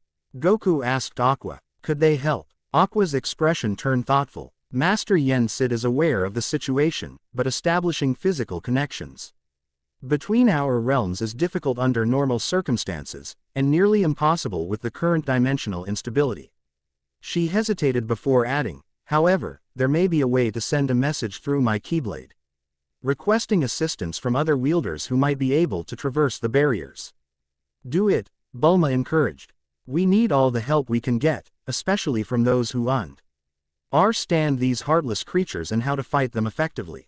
As their planning continued, Goku found himself stepping back slightly, watching the interaction between these very different allies united by a common threat. Aqua with her disciplined mastery of the Keyblade and magical energies, 18 with her cold efficiency and enhanced capabilities, Bulma with her brilliant scientific mind, and his son Gohan, who bridged the worlds of scholarship and warrior training. Something the composite entity had said returned to him. Your world exists in fascinating isolation, connected to gods and cosmic entities. Yet somehow separate from the established order of realms. There was truth in those words, he realized. Earth had always occupied a unique position in the universe, a nexus point where mortals, gods, and beings from across dimensions intersected. Perhaps that was why it had become the focal point for this convergence. And perhaps that was also why the Keyblade had chosen him. Not because he was the strongest warrior or the most skilled fighter, but because he represented the heart of this world that existed at the crossroads of so many different realms and powers. The Keyblade in his hand seemed to pulse in response to this realization, as if confirming his insight. Whatever came through those 7 convergence points in 48 hours, he would meet it with everything he had. Not just his Saiyan strength and fighting instincts, but this new power that connected him to something beyond physical force alone. The power of the heart, channeled through the Keyblade's chosen. Chapter 2 and Chapter 3, Paths Between Stars. Dawn broke over Capsule Corporation in a symphony of amber and gold, illuminating a scene vastly different from the peaceful training session of days past. The sprawling rear lawn had been transformed into a staging area, dotted with equipment stations where Earth's defenders prepared for what might be their strangest battle yet. The Count D's own clock Bulma had installed on the main building's facade displayed an unforgiving truth: 39 hours 14 minutes and 22 seconds remaining until the projected convergence. At the center of this controlled chaos stood Goku, his face set in rare concentration as he held his Keyblade before him. Surrounding him in a perfect circle were 7 crystalline devices, Bulma's latest creations, designed to simulate the unique energy signatures of each convergence point. Focus on the connection between them, Aqua instructed, circling him with measured steps. Dark circles beneath her eyes betrayed her lack of sleep, yet her voice remained steady, authoritative. The Keyblade doesn't just react to pathways, it creates them. You need to feel the potential spaces between points. Goku nodded, eyes closed as he extended his senses. After hours of practice, he was beginning to understand what Aqua meant. The Keyblade wasn't merely a weapon but a key in the most literal sense, unlocking doors that existed in the very fabric of reality itself. I can sense them, he murmured, feeling the delicate threads of connection between Bulma's simulation devices. It's like invisible strings linking the points together. Good, Aqua encouraged, her tone softening slightly. Now, don't just observe those connections, reach for them through the Keyblade. Imagine it extending beyond its physical form, becoming a bridge rather than a barrier. Sweat beaded on Goku's forehead as he concentrated. This was fundamentally different from any technique he'd mastered before. Instant transmission required pinpointing a specific energy signature and moving toward it. What Aqua described was more like becoming the path itself. The Keyblade began to glow, its light pulsing in rhythm with Goku's heartbeat. The tip traced a luminous arc through the air, leaving behind a trail that didn't fade but instead solidified into a shimmering doorway about 7 feet tall. He's done it, Bulma whispered from where she monitored the proceedings, her instruments recording every fluctuation in the energy field surrounding them. Aqua approached the gateway cautiously, her expression a mixture of surprise and approval. Remarkable. Clea. An aperture with minimal dimensional distortion. She turned to Goku, who had opened his eyes to observe his creation. Most Keyblade wielders require months, if not years, to master creating pathways between worlds. Goku lowered the Keyblade, studying the shimmering portal with undisguised curiosity. It feels different from the rifts we've been dealing with. More stable. That's because you created it with purpose and direction, Aqua explained, circling the gateway to examine it from all angles. The rifts are forced tears in the dimensional fabric. This is more like finding a seam and carefully opening it along its natural line. So where does it go? Goku asked, peering into the swirling energy that filled the portal's frame. Nowhere, at the moment. You pathway rather than a specific destination. Aqua gestured toward Bulma's simulation devices. These aren't actual locations, just energy signatures mimicking them. So for a real portal, I'd need to focus on an actual destination, Goku concluded. Dismissing the gateway with a thought. It collapsed in on itself gracefully, dissipating into particles of light that faded into the morning air. Precisely, Aqua nodded, her respect for his intuitive understanding growing. But not just any destination. To traverse between worlds, You need to focus on a place that resonates with your heart, somewhere with meaning or connection. Gohan approached, carrying several data tablets that displayed analyses of their practice session. The energy requirements are substantial, he observed, handing one tablet to his father and another to Aqua. Each portal creation depleted your ki reserves by approximately 17%.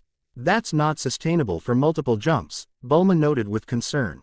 Especially if you need to fight after arriving. Goku considered this, running a hand through his perpetually unruly hair.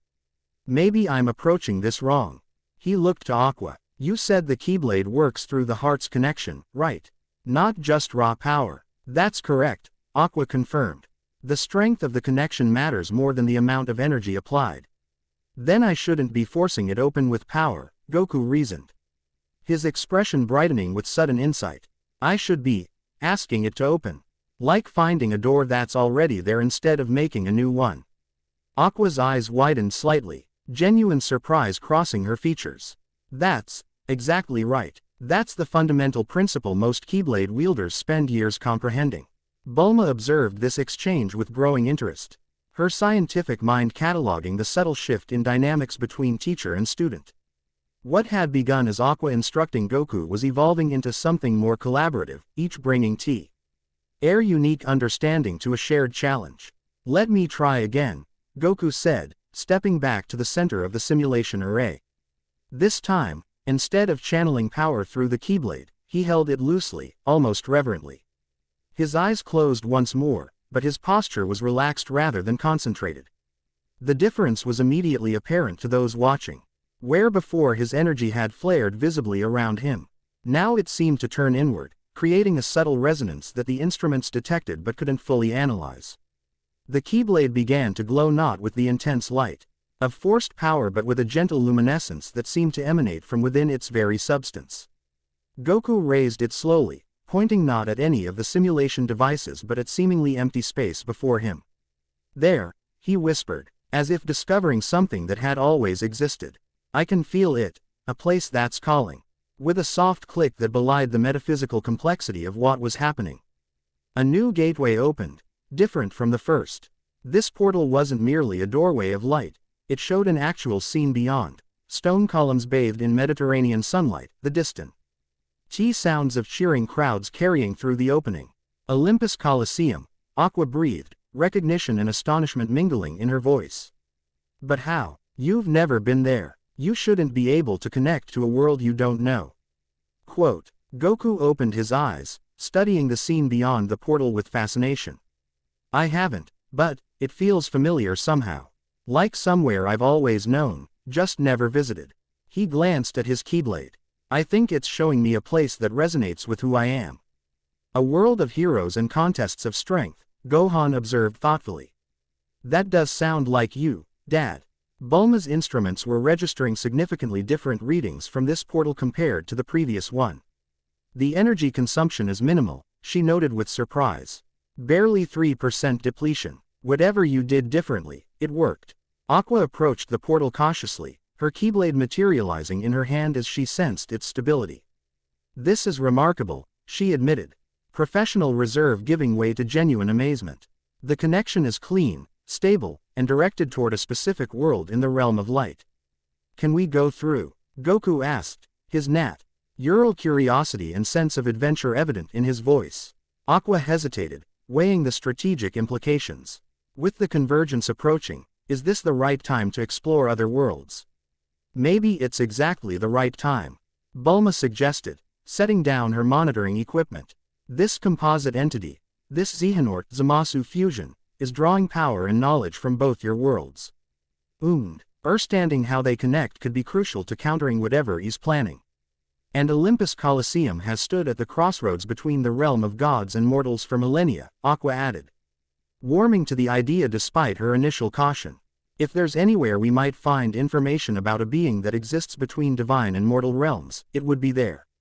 Goku nodded, his decision made. Then we go. A quick reconnaissance mission. He turned to Gohan. You'll continue coordinating defenses here. Already on it, his son confirmed, the scholarly demeanor now fully replaced by the confident strategist. Piccolo and Tien are establishing perimeters at the northern glacier fields and Yunzabit heights. Krillin and Yamcha are heading to the ancient pyramid complex. We've go. T4 of the 7 convergence points covered. We'll need to be back within 12 hours, Aqua calculated, glancing at the countdown display. That gives us time to gather information without compromising Earth's defense preparations. Quote, "Take these," Bulma said, handing them each a small device that resembled a sophisticated watch. Communication links that should work across dimensional boundaries. I've been modifying our technology based on what we've learned from the anchor devices in Aqua's Keyblade. Goku strapped the device to his wrist, giving Bulma a grateful nod. Thanks. We'll stay in touch. Who else should come with us? Aqua asked, practical as always. A small team would be best for reconnaissance, but we should be prepared for combat if necessary. I'll go, announced a cool, measured voice from the edge of the staging area. Android 18 approached, her expression as impassive as ever, though something in her posture suggested heightened interest. My energy reserves would be useful if you encounter resistance, and my scanning capabilities might detect patterns that organic senses would miss. Goku exchanged glances with Aqua, who gave a slight nod of approval. Good thinking, he agreed. A team of 3 gives us flexibility without drawing too much attention. With their group decided, they positioned themselves before the portal. Goku took a final look back at the preparations underway, Earth's defenders mobilizing to protect their world from a threat few of them fully understood. The weight of responsibility settled on his shoulders, yet instead of burdening him, it focused his resolve. We'll be back soon, he promised Bulma and Gohan. With answers, hopefully. Just try not to start an interdimensional incident, Bulma replied with a wry smile that didn't quite mask her concern. One universe-threatening crisis at a time is enough.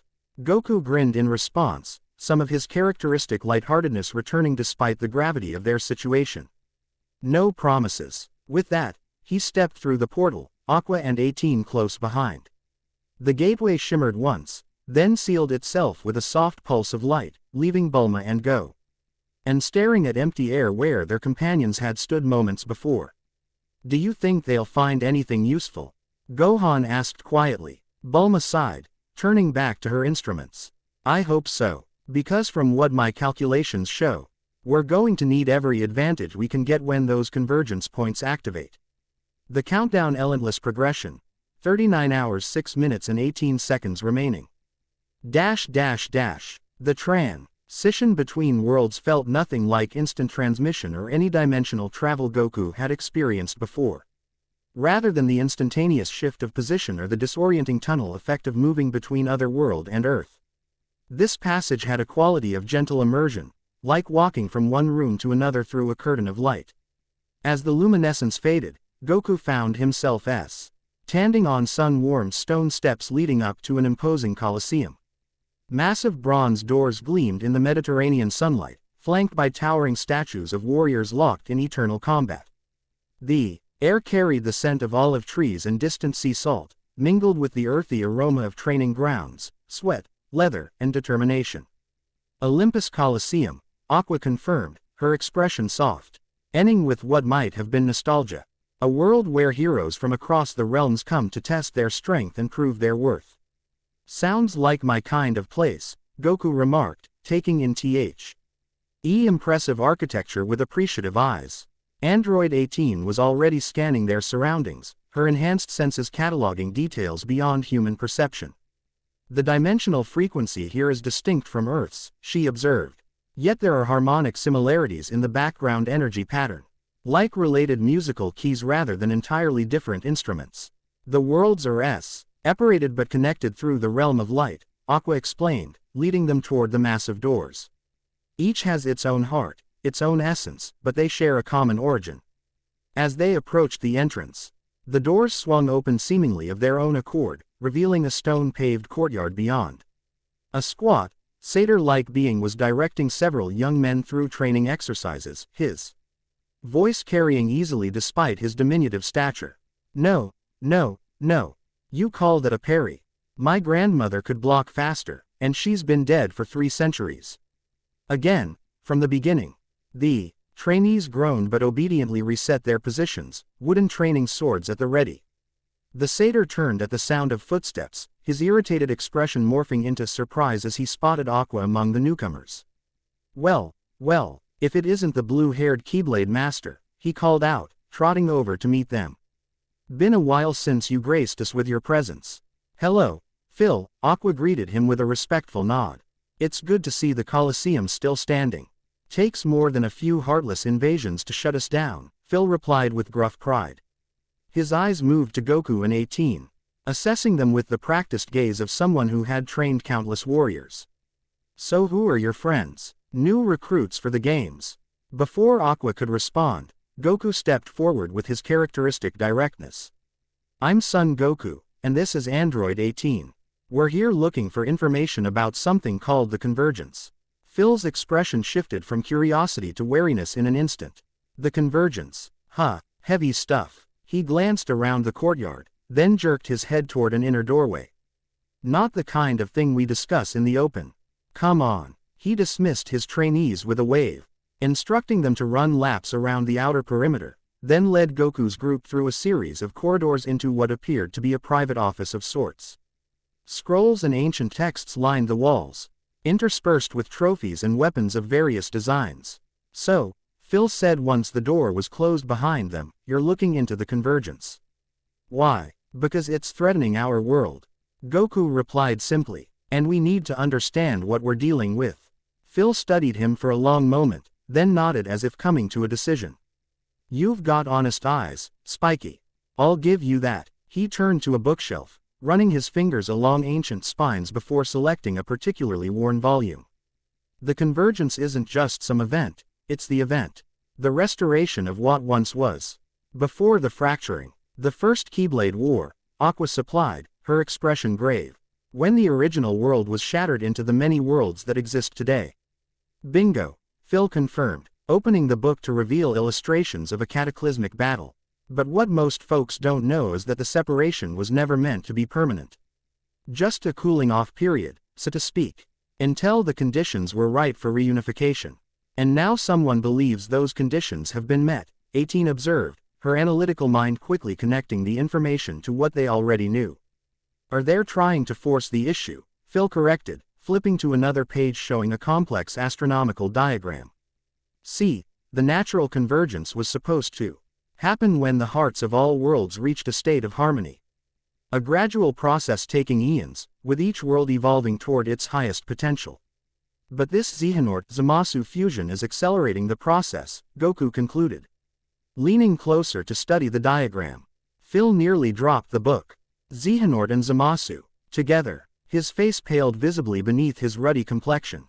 Oh, that's bad. That's really bad. You know of Zamasu? Aqua asked, surprise evident in her voice. He's from Goku's world, not the realms connected to Kingdom Hearts. Kid, this is Olympus, Phil replied with a snort. Crossroads of mortal and divine realms. We get news from places you've never even heard of. He set the book down, crossing his short arms. Zamasu's name is known even here, a fallen deity who tried to purge mortality itself. And Xehanort, he shook his head grimly. Well, let's just say there's a reason his name makes Keyblade wielders check under their beds at night. The Compo C. Te being we encountered claimed their fusion proves that convergence between realms is possible, 18 said, her tone neutral despite the alarming implications. Sure, it's possible, Phil agreed, but there's a difference between possible and should be done. Mixing cake batter with engine oil is possible too, but I wouldn't recommend eating what comes out. A commotion from the courtyard erupted their conversation. Shouts of alarm followed by the distinctive sound of weapons being drawn. Phil cursed under his breath, hurrying to a narrow window that overlooked the training grounds. Heartless, he spat, turning back to them with urgency. Looks like a scouting party, not a full invasion, but still, timing suspicious, don't you think? Goku was already moving toward the door, his Keyblade materializing in his hand. Let's find out. They rushed back to the courtyard to find Phil's trainees valiantly but ineffectively defending themselves against a group of heartless unlike any Goku had encountered on Earth.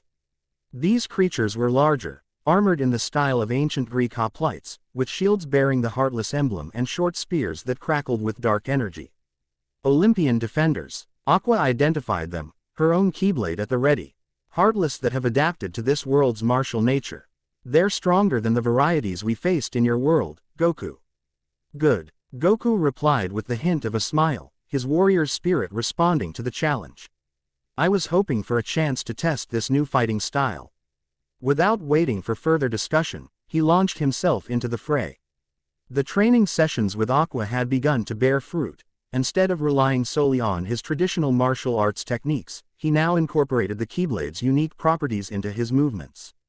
Where once he might have delivered a straightforward punch, he now used the Keyblade as an extension of his arm, channeling ki through it to enhance its strikes. The first Olympian defender raised its shield to block Goku's attack, but the combination of physical force and heart energy shattered its defense, dispersing the creature into wisps of darkness that released a glowing heart. Across the courtyard, Aqua moved with the precision and grace of amassing trails of blue light as she dispatched Heartless with efficient combinations. Her style emphasized magic alongside physical strikes, complementing Goku's more direct approach. Android 18 required no weapon to be effective. Her enhanced strength and energy projection capabilities proved surprisingly effective against the Heartless. Though Goku noticed she had to adjust her attacks to target their cores rather than simply overwhelming them with force. The skirmish was brief but intense. As the last Heartless dissolved, Phil ushered his shaken trainees inside the Colosseum, then returned to where Goku, Aqua, and 18 stood assessing the situation. That was no random attack, the satyr declared, kicking at a scorch mark left on the stone tiles. Those were scouts, looking for something specific. Or someone, came a new voice from the Colosseum entrance. They turned to see a tall, muscular man with reddish-gold hair and a heroic bearing that matched the statues flanking the doorway. He wore bronze armor over a blue chiton, and a short cape fluttered behind him as he descended the steps to join them. Hercules. Aqua greeted him with warm respect. It's been too long, Aqua. The hero's serious expression broke into a genuine smile as he clasped her forearm in warrior's greeting. When Phil said a blue-haired Keyblade wielder was asking questions about the convergence, I hoped it might be you. These are my companions, Aqua continued, gesturing to Goku and 18. They come from a world beyond the realm of light, one that's now threatened by the very convergence we're investigating. Hercules studied them both with keen interest, his gaze lingering on Goku's Keyblade. Another wielder. That's rare enough to be noteworthy. He extended his hand in greeting. Hercules, son of Zeus, champion of Olympus, son Goku. Goku replied, clasping the offered hand with a firm grip that Hercules matched exactly. Each recognized in the other a kindred spirit, warriors who had faced godlike challenges and emerged stronger for the experience. Android 18 introduced herself with characteristic brevity, accepting Hercules' handshake with a measured nod. Those Heartless were searching for something valuable, Hercules continued, returning to the matter at hand. I have been appearing with increasing frequency over the past week, always in specific locations connected to the old pathways between worlds. The same pattern we've observed on our world, 18 noted. Targeting places where dimensional boundaries have been tested before.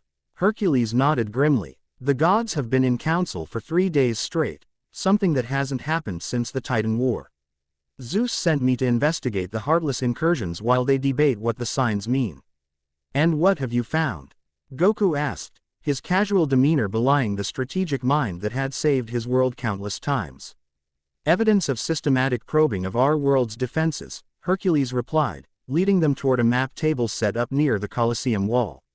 He unrolled a parchment showing the geography of his world, with several locations marked in red. Each attack has targeted a site associated with transitions between realms, the entrance to the underworld, the path to Mount Olympus, the gate of the Titans. They're mapping the dimensional stress points, Aqua realized, her expression darkening. Just as they've done on Earth. Exactly. Hercules pointed to a location near the center of the map. And 3 days ago, something new appeared here. A tear in reality that doesn't fully open but doesn't heal either. A wound in the world itself. Goku and Aqua exchanged significant glances. Can you take us there? Goku asked, his tone making it clear this wasn't mere curiosity. Hercules studied him for a moment, then nodded decisively. Follow me. It's about an hour's journey from here. As they prepared to depart, Phil pulled Aqua aside, his gruff demeanor softening slightly.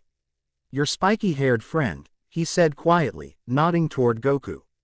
"There's something different about him. The way he wields that Keyblade, it's not like any technique I've seen before." "No," Aqua agreed, watching as Goku conversed with Hercules, the two warriors already falling into the easy camaraderie of those who understand the weight of protecting others. "He approaches the Keyblade differently than any wielder I've trained or encountered. Less as a weapon of light against darkness, more as an extension of his own heart's conviction." Phil stroked his beard thoughtfully. "Reminds me of the old stories, before the Keyblade became formalized into schools and traditions. When it was just the heart's will made manifest." He gave Aqua a sidelong glance. "Maybe that's not such a bad thing, especially with what's coming." Aqua considered this, watching Goku demonstrate a technique to Hercules. His movements fluid and instinctive rather than formally precise. "Perhaps you're right," she admitted.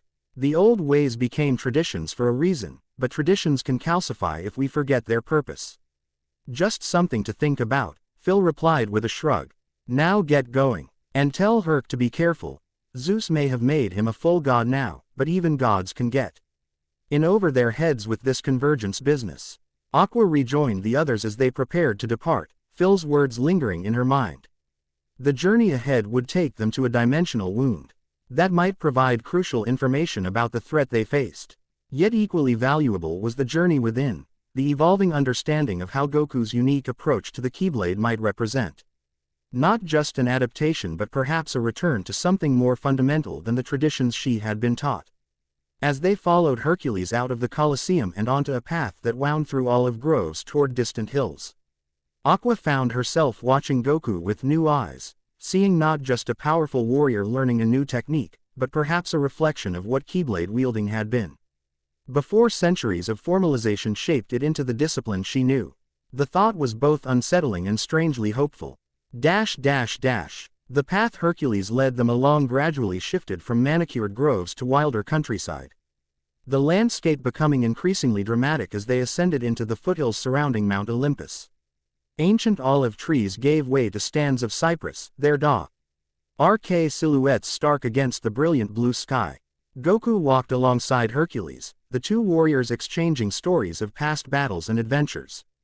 Despite coming from vastly different worlds, He found numerous parallels in their journeys. Both had faced divine adversaries, both had died and returned, both had discovered depths of strength they hadn't known they possessed. "So you actually carried the weight of the entire world on your shoulders?" Goku asked, impressed by Hercules' tale of relieving Atlas of his burden. For a little while, Hercules confirmed with a modest smile. Though honestly, the hardest part wasn't the physical weight, it was the responsibility that came with it. One slip, one moment of weakness, and everything would have been destroyed. Goku nodded in understanding. "I've been there. When Cell was about to self-destruct and take Earth with him, I had to make a choice that would affect everyone I cared about." "The instant teleportation you mentioned." "Instant transmission," Goku corrected. "I took Cell to King Kai's planet, saving Earth but sacrificing myself and King Kai in the process." Hercules' expression grew thoughtful. "That's the true test of a hero, isn't it? Not just having the strength to win, but the wisdom to know when victory requires sacrifice." Behind them, Aqua and 18 maintained a careful watch for potential threats. Their conversation had turned to the theoretical aspects of dimensional travel, a topic where 18's analytical perspective complemented Aqua's mystical understanding.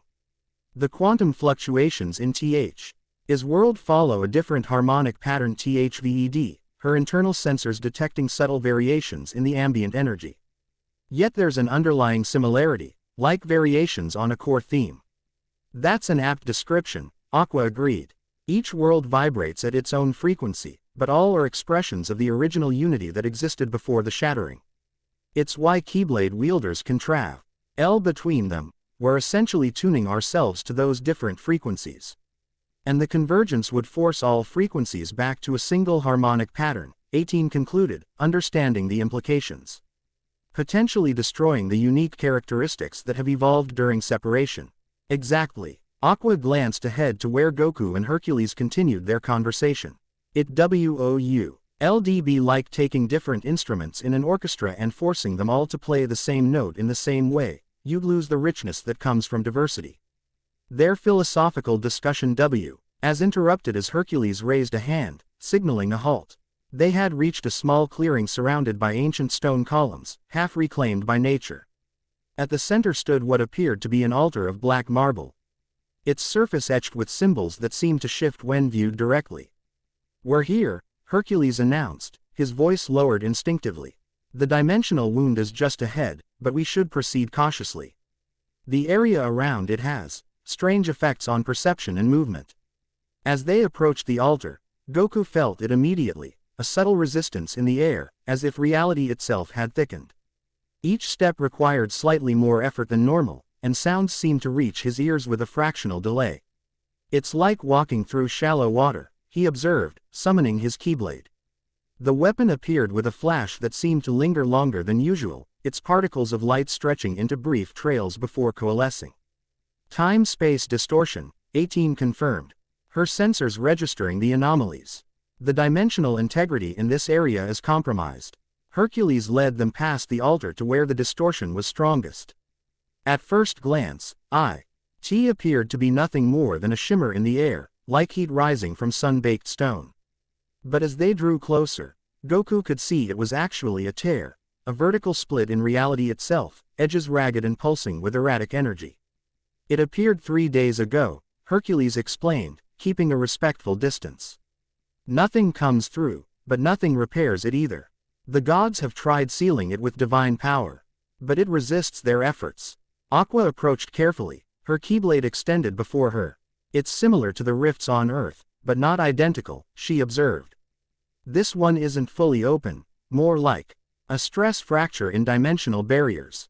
Goku joined her, studying the anomaly with all his senses. With his key perception, he could detect strange currents flowing around and through the tear, energies that didn't belong in this world intermingling with its natural patterns. "There's something else," he said suddenly, focusing on an irregularity within the distortion. "Something caught in it. Can you see?" They concentrated on the spot he indicated.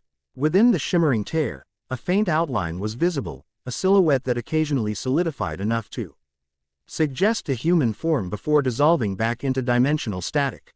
"Someone's trapped between worlds," Aqua gasped, alarm replacing her analytical detachment. "Caught in the space between realities. Can we get them out?" Goku asked immediately, his rescuer's instinct overriding caution. "It would be dangerous," Aqua warned. "Without knowing which reality they're coming from or going to, any attempt to pull them through could cause irreparable harm. If we do nothing, they remain trapped indefinitely," 18 countered, her cool logic cutting through uncertainty. "Based on the dimensional fluctuation pattern, their existence in that state is unsustainable. They will eventually disintegrate." Goku's decision was immediate. "Then we try. My Keyblade reacted to this place for a reason, brought us here specifically. Maybe this is why." Hercules nodded in agreement. "I've learned to trust these kinds of connections. If your weapon guided you here, there must be purpose behind it. We'll need to synchronize our efforts," Aqua said, accepting their decision and moving quickly to strategic planning. "Goku, your Keyblade seems to have a unique resonance with these dimensional anomalies. If you focus on widening the tear temporarily, I can reach through and attempt to make contact with whoever is trapped. And I'll monitor the dimensional stability," 18 added. "If the tear begins to expand beyond control, we'll need to abort immediately." With their roles established, they took positions around the anomaly. Goku raised his Keyblade, focusing not on forcing the tear open with power but on gently encouraging it to widen, like carefully stretching a seam rather than tearing fabric. The approach he had discovered during portal practice proved effective. The dimensional wound responded to his gentle persistence. Edges separating enough to create a window of sorts into the space between realities. What they saw through this window was disorienting, a kaleidoscopic void fragments of different worlds seemed to float and collide, their edges blurring into one another. And there, amidst this dimensional chaos, a young woman with shoulder-length red hair struggled to maintain her position. Surrounded by a faint protective light that seemed to be weakening. "Kairi," Aqua exclaimed, recognition and shock mingling in her voice. "How is this possible?" The young woman turned at the sound, her eyes widening as she spotted them through the dimensional window. Her lips moved, but no sound reached them, the barrier between realities muffling her words. "You know her?" Goku asked, maintaining his focus on keeping the passage stable. "She's a princess of heart. One of 7 maidens whose hearts contain pure light, without darkness," Aqua explained quickly. "And a Keyblade wielder in training. She shouldn't be here. Last I knew, she was safely in the realm of light." "The protective aura around her is failing," 18 observed dispassionately. "Estimated collapse in less than 3 minutes. We need to act now," Hercules urged, positioning himself to provide physical support if needed. "Before she's lost to the void." Aqua nodded, extending her Keyblade toward the opening. "Kairi, your Keyblade. Summon it. Connect with us through it." Though they couldn't hear her response, they saw understanding dawn on the young woman's face. She extended her hand, and after a moment of concentration, a floral-designed Keyblade materialized in her grip. Immediately, the protective light around her strengthened. "Good," Aqua encouraged, though she knew Kairi couldn't hear her words.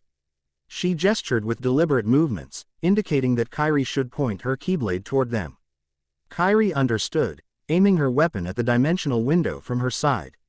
As she did, a resonance began to build between the 3 Keyblades, Goku's, Aqua's, and Kairi's, creating a harmonic bridge across the dimensional divide. "I can feel her," Goku said, surprise evident in his voice. "Through the Keyblades, it's like they're talking to each other." "Heart connecting to heart through the Keyblades," Aqua confirmed. "Now, we need to pull her through, carefully. If we rush, the dimensional transition could be fatal." Working together, they established a stable connection through their weapons. Goku maintained the opening while Aqua directed the energy flow, creating a path that would allow Kairi to transition safely from the space between worlds to their location. The process required precise control and constant adjustments as the dimensional barriers resisted their efforts. "The tear is becoming unstable," 18 warned, her sensors detecting dangerous fluctuations in the energy pattern.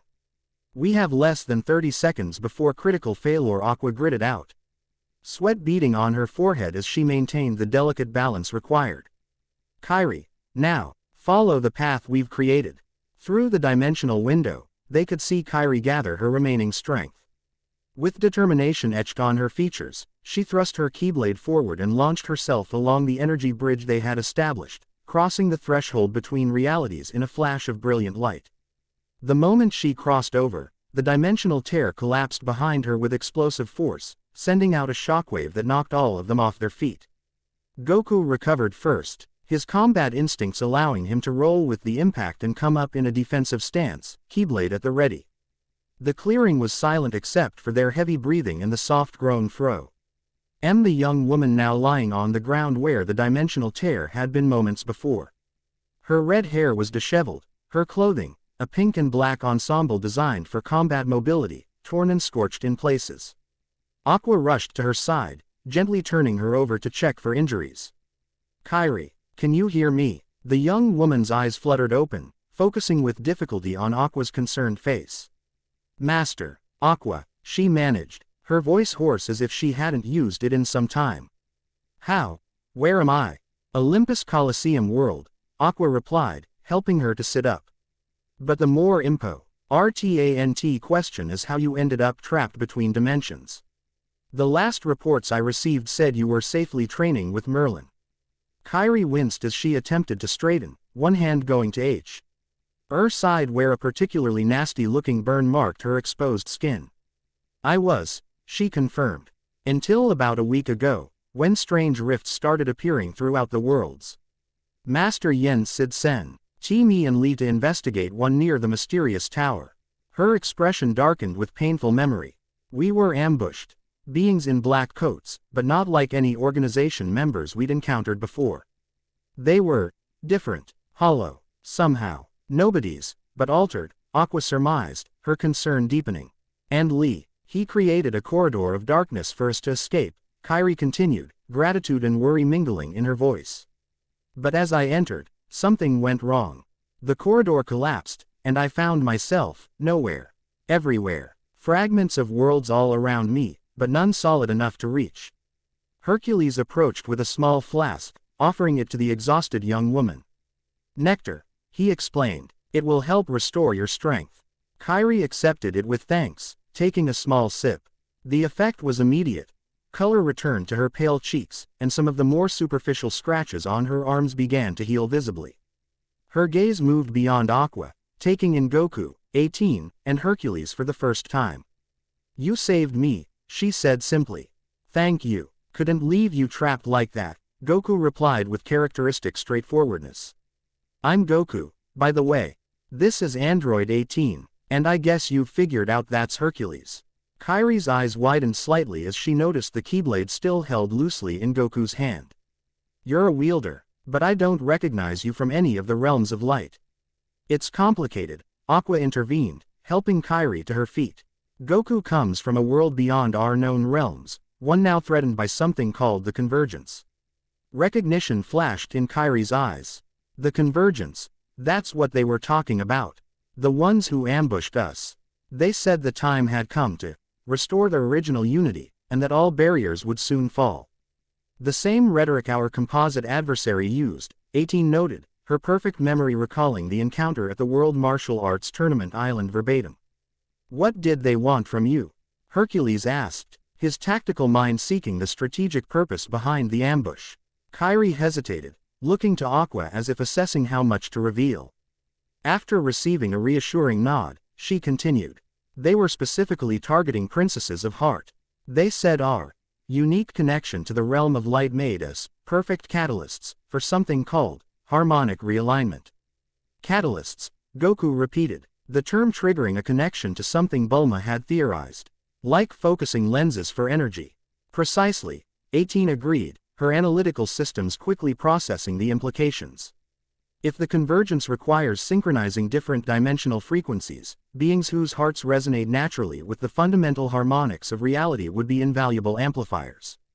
Aqua's expression had grown increasingly troubled as this exchange progressed. 7 princesses of heart, 7 convergence points on your world, Goku. The parallels can't be coincidence. We need to get this information back to Bulma immediately, Goku decided, practical as always when faced with a threat to protect against. And Kairi should come with us, if these enemies are targeting princesses of heart. She'll be safer where we can protect her. Kairi straightened at this, a flash of determination crossing her features despite her obvious exhaustion. I appreciate the concern, but I'm not just someone to be protected. I'm a Keyblade wielder too, maybe not a master like Aqua, but I can fight. Goku studied her with newfound respect, recognizing the warrior's spirit beneath the youthful exterior. Never suggested otherwise, he clarified with a smile.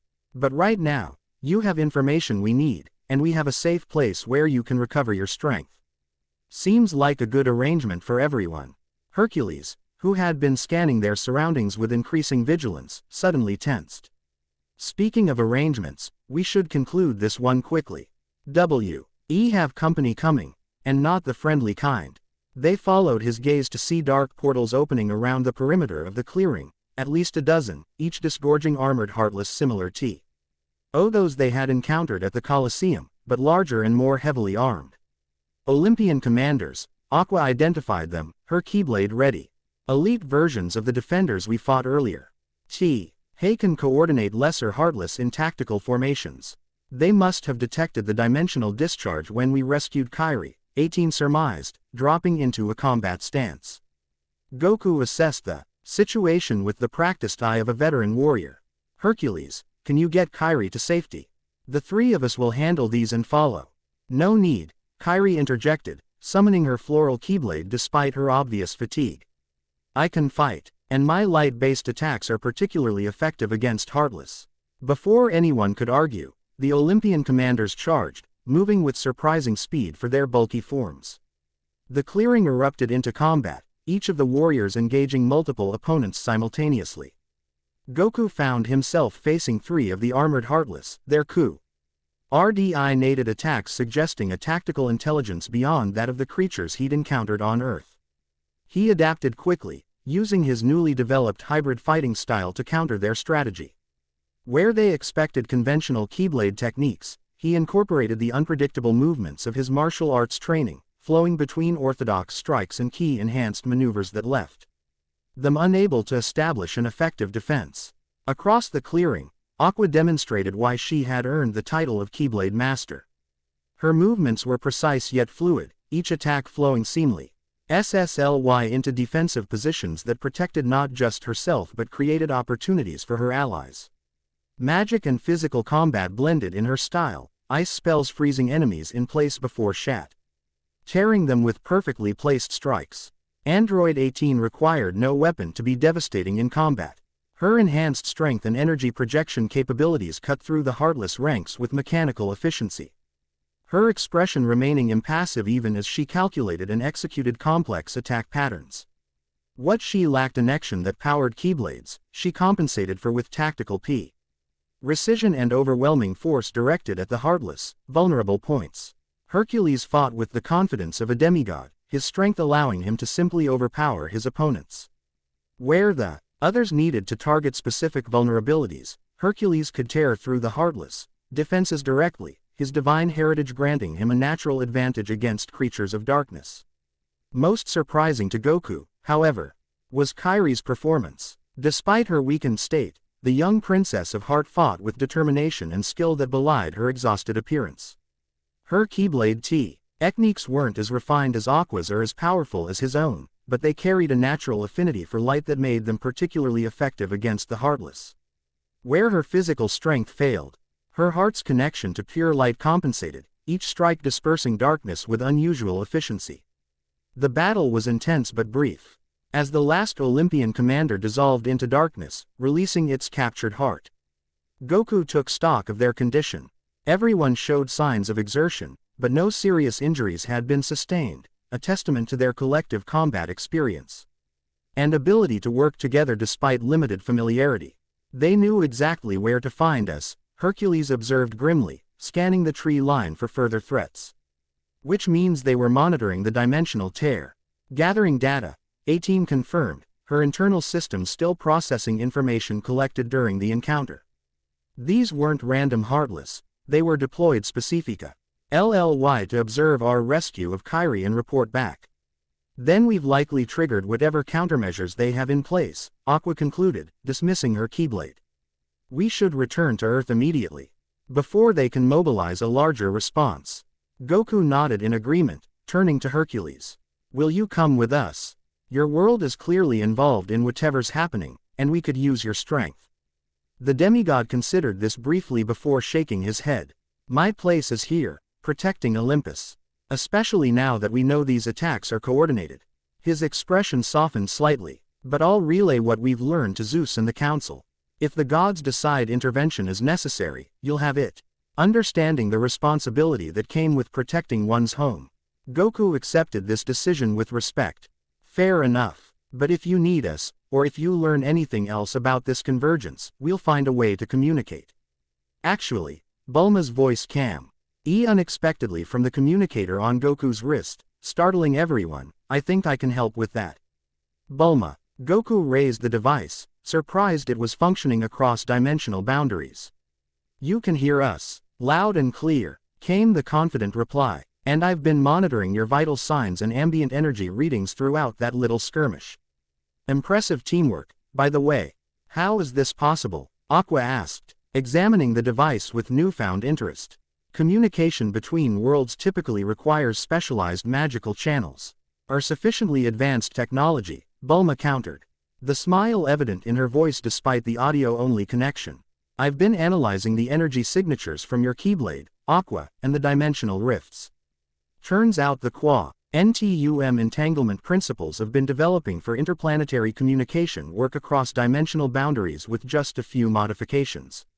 Bulma's the smartest person on our world, Goku explained to Kairi and Hercules. Pride in his longtime friend evident in his tone. If she says she can make something work, it usually does. Flattery will get you everywhere, Bulma replied cheerfully. But we should focus on the task at hand. I caught most of your conversation through Goku's communicator. This information about princesses of heart being targeted as catalysts confirms my theoretical model of how the convergence might be engineered. Can you establish a communication link with Hercules? Goku asked. So he can contact us if needed. Already working on it, Bulma confirmed. If he's willing to wear one of these devices, I can calibrate it to match the dimensional frequency of his world. Hercules accepted the spare communicator 18 produced from a concealed compartment in her clothing. Technology from another world, he mused, examining the device with curiosity before strapping it to his wrist. My father would find this fascinating. He's always had an interest in mortal ingenuity. Speaking of ingenuity, Bulma continued, you should return as soon as possible. The countdown has reached T-minus 36 hours, and I've detected increased activity at all 7 convergence points. Whatever's coming, it's accelerating. We're on our way, Goku confirmed. And Bulma, we're bringing someone with us, Kairi, a princess of heart from Aqua's realm. She has informat Ion about the enemy's plans and might need medical attention. I'll prepare everything, Bulma assured them. Just focus on getting back safely. As the communication ended, Goku turned to Hercules, extending his hand in warrior's farewell. Thank you for your help. Watch your world carefully. I suspect what we're facing will affect all realms, not just Earth. Hercules clasped his forearm in return, the gesture sealing a bond of respect between warriors who understood the weight of protecting others. And you watch yours, if the convergence truly means to restore the original unity of all worlds. The transition will not be gentle for any of us. With farewells exchanged, Goku prepared to open a pathway back to Earth. This time, the process came more naturally to him, less an exercise in technique and more an expression of his heart's connection to home.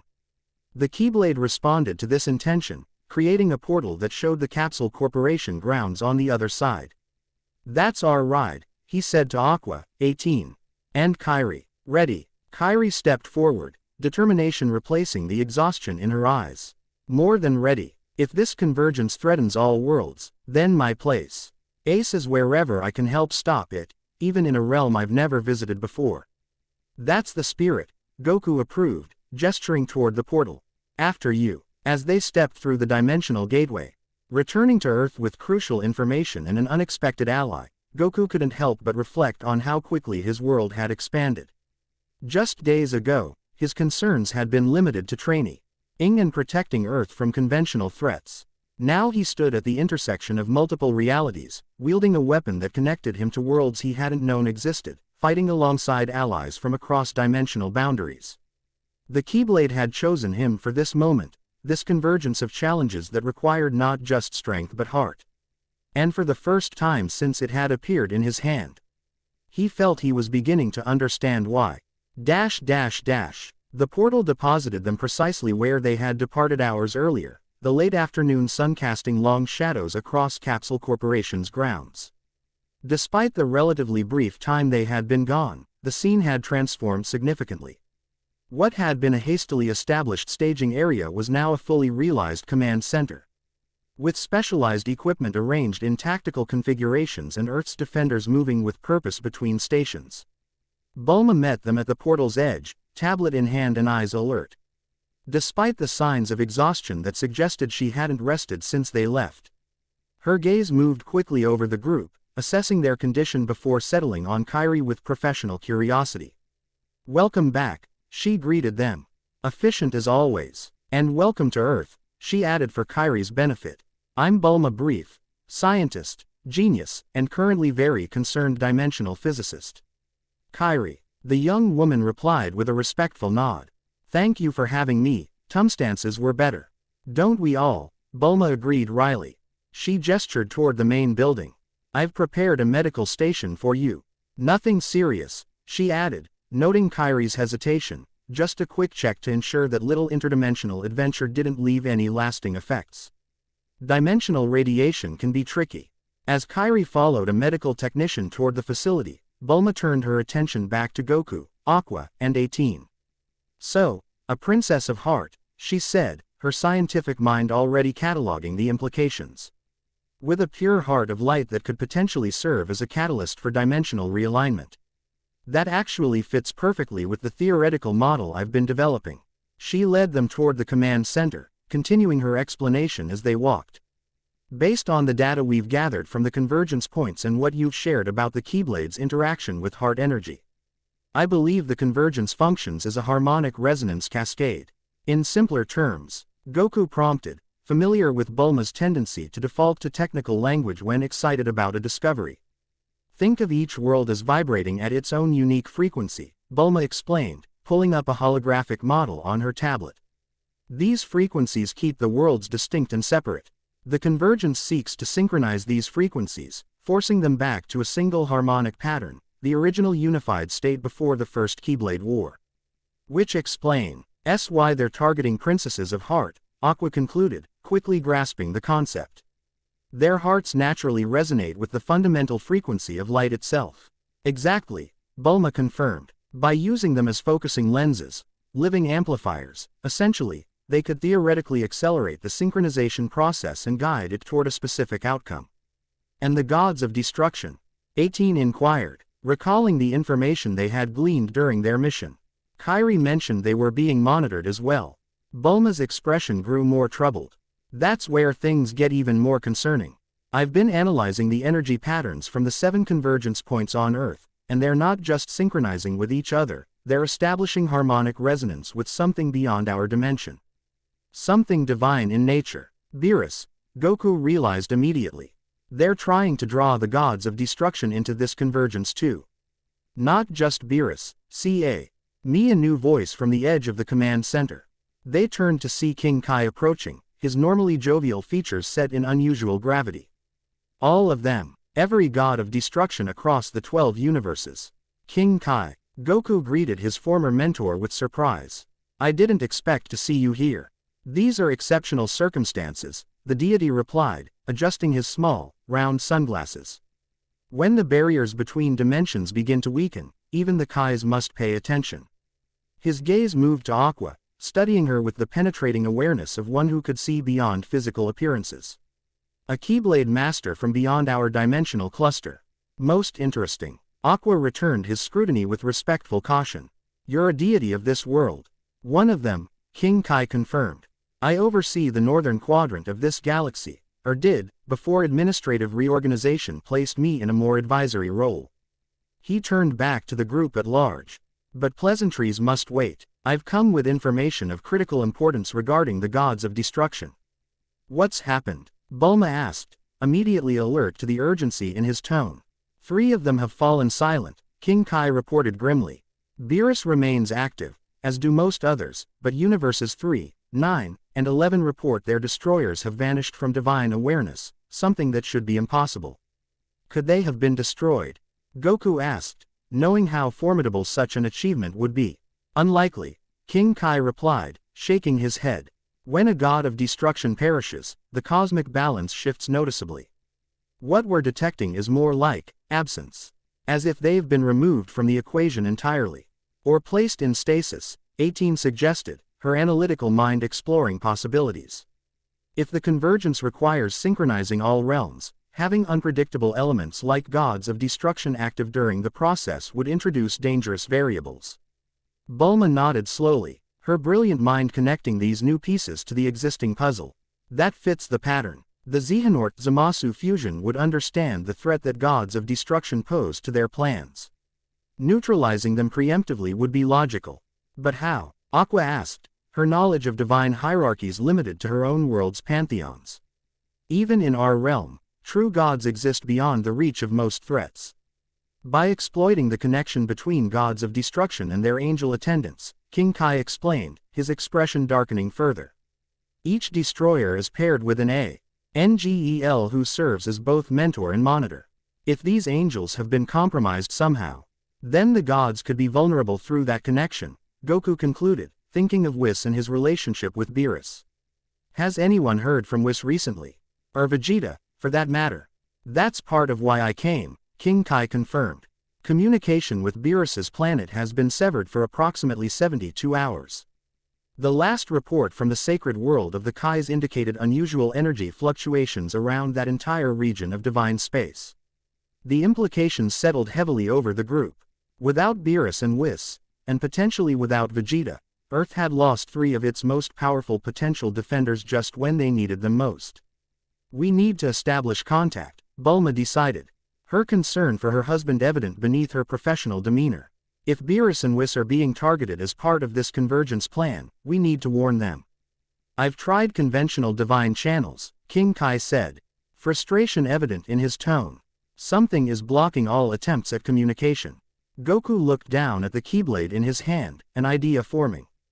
What about unconventional channels? He suggested. This weapon connects to places and beings through heart bonds rather than physical or even divine pathways. If I focus on Vegeta, someone I have a strong connection with, could I potentially open a pathway to wherever he is?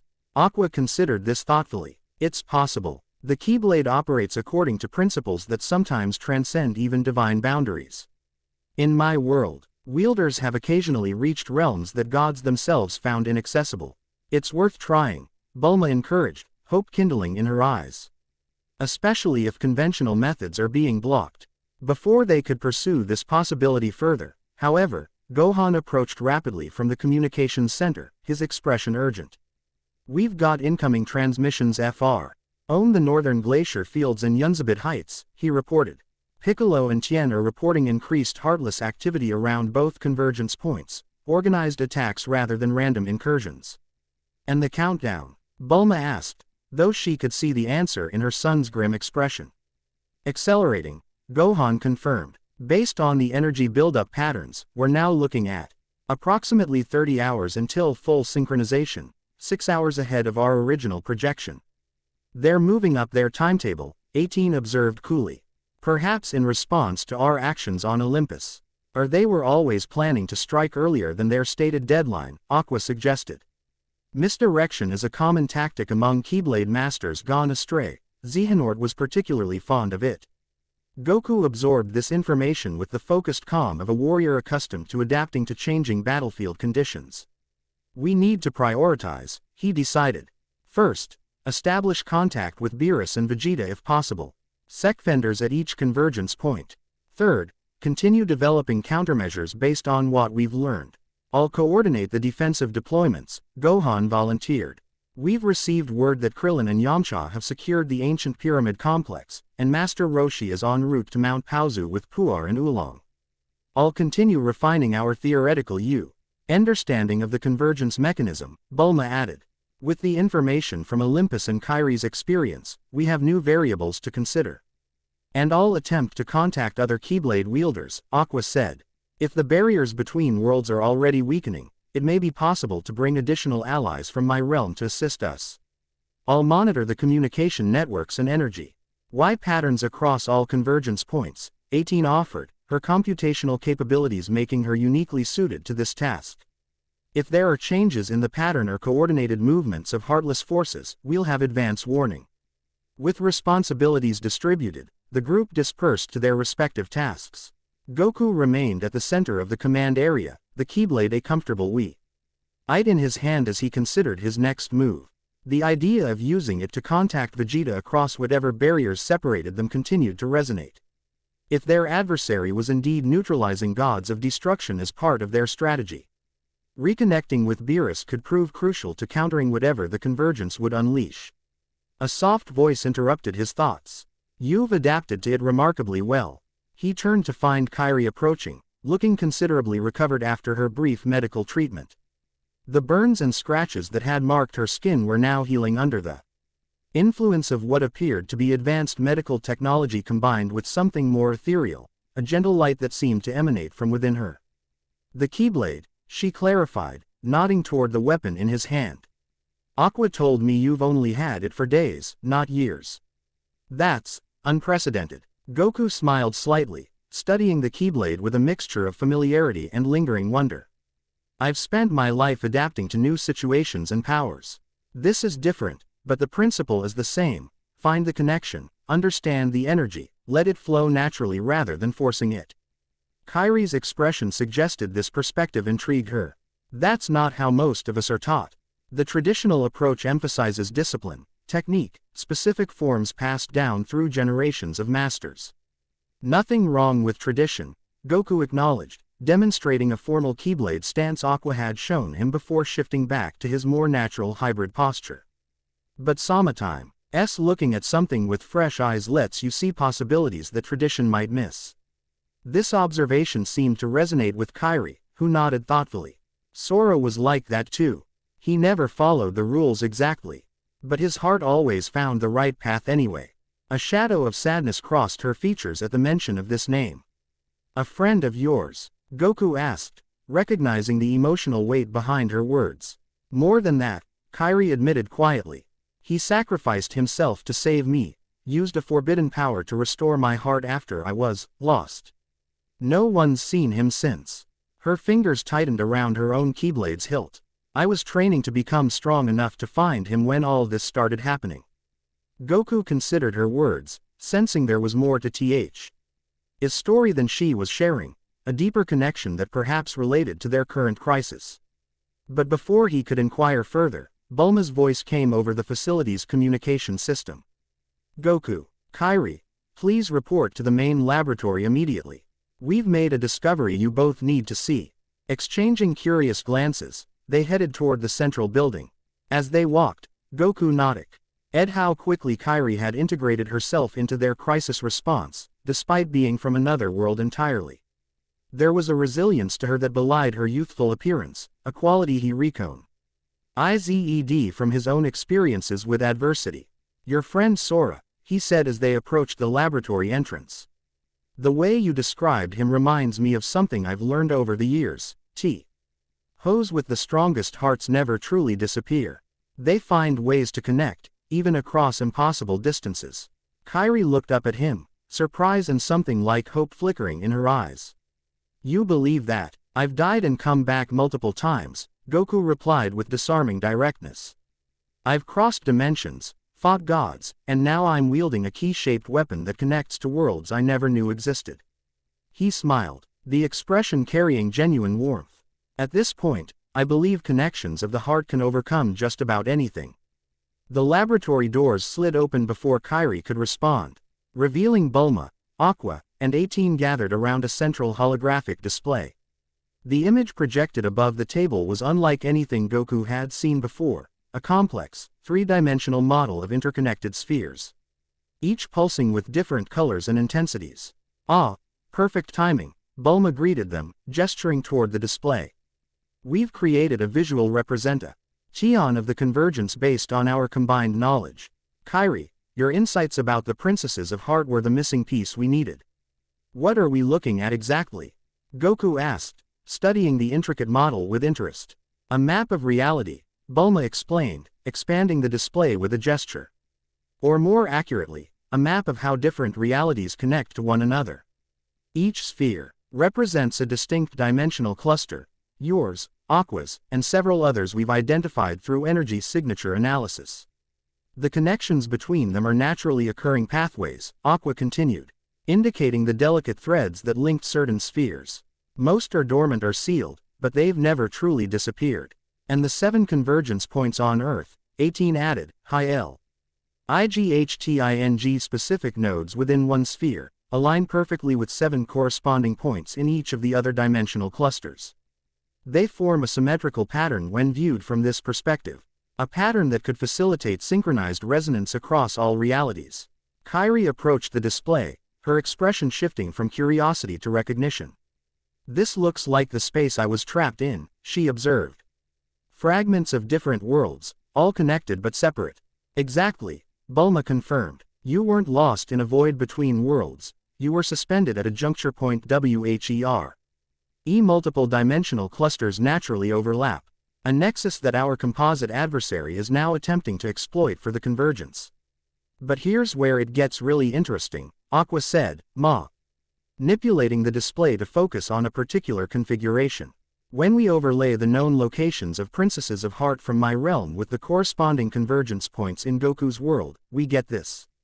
The model shifted, revealing a perfect alignment, 7 points of light in Aqua's dimensional cluster matching exactly with the 7 convergence points on Earth. And at each pairing, a small flare of energy pulsed, creating a resonance that rippled through the entire model. "They're using the princesses as anchors," Kairi realized, the implications dawning on her with alarming clarity. "Their hearts naturally resonate with the fundamental frequency of light itself. By positioning them at these junction points, they could theoretically amplify and direct the convergence energy," Bulma finished, creating a controlled cascade that would force all dimensional clusters back into alignment according to their specifications. But there's a problem with their plan, 18 observed, highlighting a discrepancy in the model. Not all princesses of heart are in position. Kairi is here with us, not at her designated convergence point. Which may explain why T-gods of destruction as alternative power sources. Goku suggested, the pieces falling into place. Divine energy could potentially substitute for the pure light of a princess's heart. Bulma nodded, impressed by his insight. That's our working theory. The Xehanort-Zamasu fusion is adapting their approach, using whatever resources are available to achieve the same end goal. So what's our counter-strategy?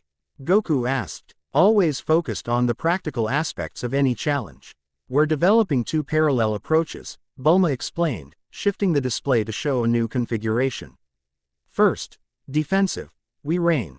Force the 7 convergence points on Earth, preventing the establishment of stable connections during the synchronization event. Second, offensive. We attempt to disrupt the overall pattern by introg. Using a destabilizing element at a critical juncture. What kind of destabilizing element? Kairi asked, her strategic mind engaging with the problem. Bulma and Aqua exchanged significant glances before Aqua answered. Potentially. As a princess of heart outside your designated position, your presence creates an asymmetry in their carefully balanced system. If we can amplify that effect, perhaps by positioning you at a specific convergence point at the moment of synchronization, we might be able to disrupt the entire process. Using me as a counter-catalyst, Kairi concluded, understanding immediately. Introducing a harmonic frequency that conflicts with their intended pattern. It would be dangerous, Bulma cautioned. You'd be at the center of enormous dimensional energies. We can't predict exactly what effect it would have on you or the convergence process itself. Kairi's response was immediate and resolute. I'll do it, if there's a chance to prevent this forced convergence and protect all our worlds. The risk is worth taking. Goku studied her with newfound respect, recognizing the courage behind her decision. Not alone, you won't, he stated firmly. Wherever we position you, I'll be there too. My Keyblade seems to have a unique relationship with these dimensional energies, maybe together we can create a stronger counter-resonance. That aligns with my calculations, Bulma agreed. Relief evident in her voice. 2 Keyblade wielders, particularly with your distinct energy signatures, would create a more powerful disruption field than either alone. As they continued discussing the technical details of this strategy, Goku found his attention drawn to a subtle vibration from the Keyblade in his hand. The sensation wasn't alarming but insistent, like He weapon was trying to communicate something important. He focused on this feeling, allowing his awareness to extend through the Keyblade as he had when creating pathways between worlds. Immediately, he sensed a presence, distant but familiar, a connection that transcended physical space. Vegeta, he murmured, drawing curious glances from the others. What about him? Bulma asked, hope and concern mingling in her voice. I can feel him, Goku explained, raising the Keyblade slightly. Through this, it's faint, but definite, like sensing his ki, but different. More fundamental somehow. Aqua approached, her expression thoughtful. The connection between rivals or those who have fought alongside each other can be particularly strong. The Keyblade might be responding to that bond. Can you locate him? Bulma pressed, setting aside her scientific detachment when it came to her husband's safety. Determine if he's in danger. Goku closed his eyes, concentrating on the tenuous connection he'd detected. He's alive, he confirmed after a moment. And contained somehow. Not injured, but restricted. Frustrated. A small smile touched his lips at this last impression. Definitely Vegeta. And Beerus. King Kai asked, having joined them silently during their discussion. Goku extended his awareness further, following threads of connection beyond Vegeta. I sense them too, but more distantly. They're in some kind of suspended state. Not fully conscious, but not harmed either. Stasis, 18 concluded, her earlier theory confirmed. As we suspected, the gods of destruction are being neutralized to prevent interference with the convergence process. Can you open a pathway to them? Aqua asked, recognizing the potential strategic advantage such a connection might provide. As you did to Olympus Coliseum. Goku considered this, testing the strength of the connection he'd established. Maybe, but it's different. When I created the portal to Olympus, I was connecting to a place. This is a connection to specific people whose location I can't clearly define. Try anyway, Bulma encouraged. If there's even a chance of reaching Vegeta, we should take it. His power and knowledge could be crucial, especially if he's witnessed whatever is happening to the gods of destruction firsthand.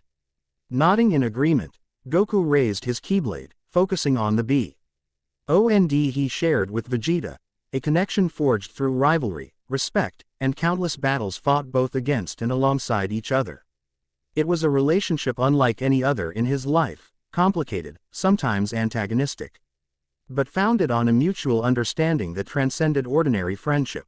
The Keyblade began to glow, responding to this heart connection in a way that differed from his previous experiences with it.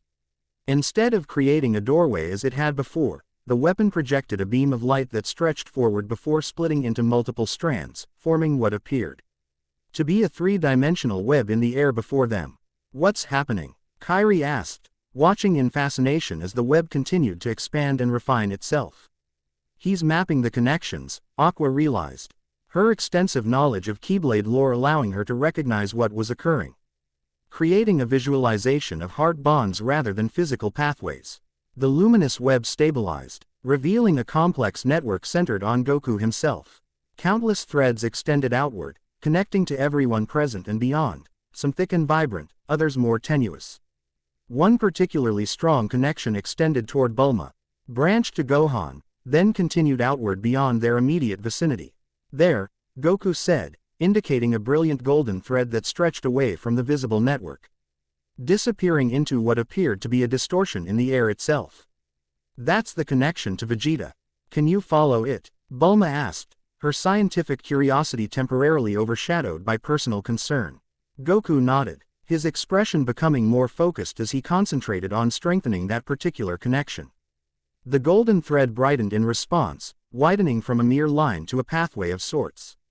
As it expanded, a faint image began to form at its distant end, indistinct at first, then gradually sharpening into recognizable shapes. I see him, Goku confirmed, his voice tight with concentration. He's in some kind of containment field. Beerus and Whis are there too, suspended in energy cocoons, I think. Can you establish communication? King Kai pressed, stepping closer to the projection. I'm trying, Goku replied, beads of sweat forming on his forehead as he maintained the tenuous connection. It's like trying to have a conversation underwater, I can sense him. But reaching through is difficult. Bulma approached the golden pathway, studying it with both scientific and personal interest. Vegeta, she called out, her voice carrying determinant. Ion despite the uncertainty of being heard. Vegeta, if you can sense this connection, focus on it. Follow it back to us. For several tense moments, nothing happened. Then, almost imperceptibly, the pathway brightened further, the image at its end gaining clarity and definition. A familiar figure seemed to turn toward them, his proud features contorted in a mixture of surprise and fierce concentration. He sees it, Goku confirmed, renewed determination in his voice. He's trying to reach back through the connection. Silent as everyone focused on the strengthening pathway, willing the connection to stabilize. Gradually, incredibly, a voice began to filter through, distorted and distant at first, then increasingly clear. Kakarot, what is this technique? I can sense your energy, but it's different. Vegeta, Bulma exclaimed, relief washing over her features. We can hear you, barely, but it's working. Bulma, the connection seemed to strengthen at the sound of his wife's voice. Where are you? This place, dimensional prison of some kind. Beerus and Whis, neutralized. We know, Goku called back, maintaining the pathway with steady concentration. There's a threat to Earth, to all worlds. Something called the Convergence. We're trying to stop it, but we need information. What happened to you three? The connection wavered momentarily before stabilizing again. Vegeta's voice came through more clearly this time. Ambushed, beings not from our universe. They used Whis' staff against him somehow, created a feedback loop in his divine energy. Beerus tried to intervene, trapped in stasis. I fought but this place negates key attacks. Been trying to break out for not sure how long. Time works differently here. It's been approximately 3 days on Earth, 18 provided. Her precise temporal tracking always accurate. The convergence is projected to occur in less than 30 hours. Convergence, Vegeta repeated, recognition in his tone. They mentioned it, said all worlds would return to original unity. Something about gods being redundant in the new order. That confirms our theory, King Kai noted grimly. They're neutralizing divine entities that could potentially resist or disrupt the convergence process. Vegeta, Bulma interjected, her scientist's mind focusing on practical solutions despite her personal relief at contacting him. Can you describe your containment? There might be a way to free you remotely. The connection carried Vegeta's frustrated growl before his actual response. Some kind of dimensional pocket exists partially outside normal space-time. They called it a harmonic nullification chamber, specifically designed to contain divine energy without destroying it. Aqua and Kairi exchanged significant glances at this description. That sounds like technology based on the realm of sleep principles, Aqua observed. A space where active power is suspended but preserved, something Z. Hanort would certainly know how to create. Combined with Zamasu's divine knowledge, Kairi added. A perfect prison for gods of destruction. Is there a way to break you out? Goku asked directly, always focused on actionable solutions. Maybe, Vegeta replied after a moment's consideration. The barriers fluctuate periodically, weakening then restabilizing. I've been trying to time an attack to coincide with these fluctuations. But my power alone isn't enough. If you could somehow direct energy through this connection during one of these moments. A synchronized attack from both sides, Goku concluded. Understanding immediately, like punching through a wall from opposite directions. Exactly, Vegeta confirmed, a hint of his familiar competitive spirit entering his voice despite the dire circumstances. But it would require precise timing and considerable power. Bulma was already calculating possibilities, her brilliant mind working through the theoretical challenges. If we convert this connection from merely communicative to energy conductive, we could potentially channel power directly to Vegeta's position. The Keyblade seems capable of establishing such pathways. I can do it, Goku stated with characteristic confidence. But I'll need to maintain absolute focus. Any disruption could collapse the connection entirely. When's the next barrier fluctuation? Bulma asked Vegeta, already preparing monitoring equipment to track the connection's stability. Hard to be certain, came the response. But based on previous patterns, approximately 20 minutes from now. Not much time to prepare, 18 observed with clinical detachment.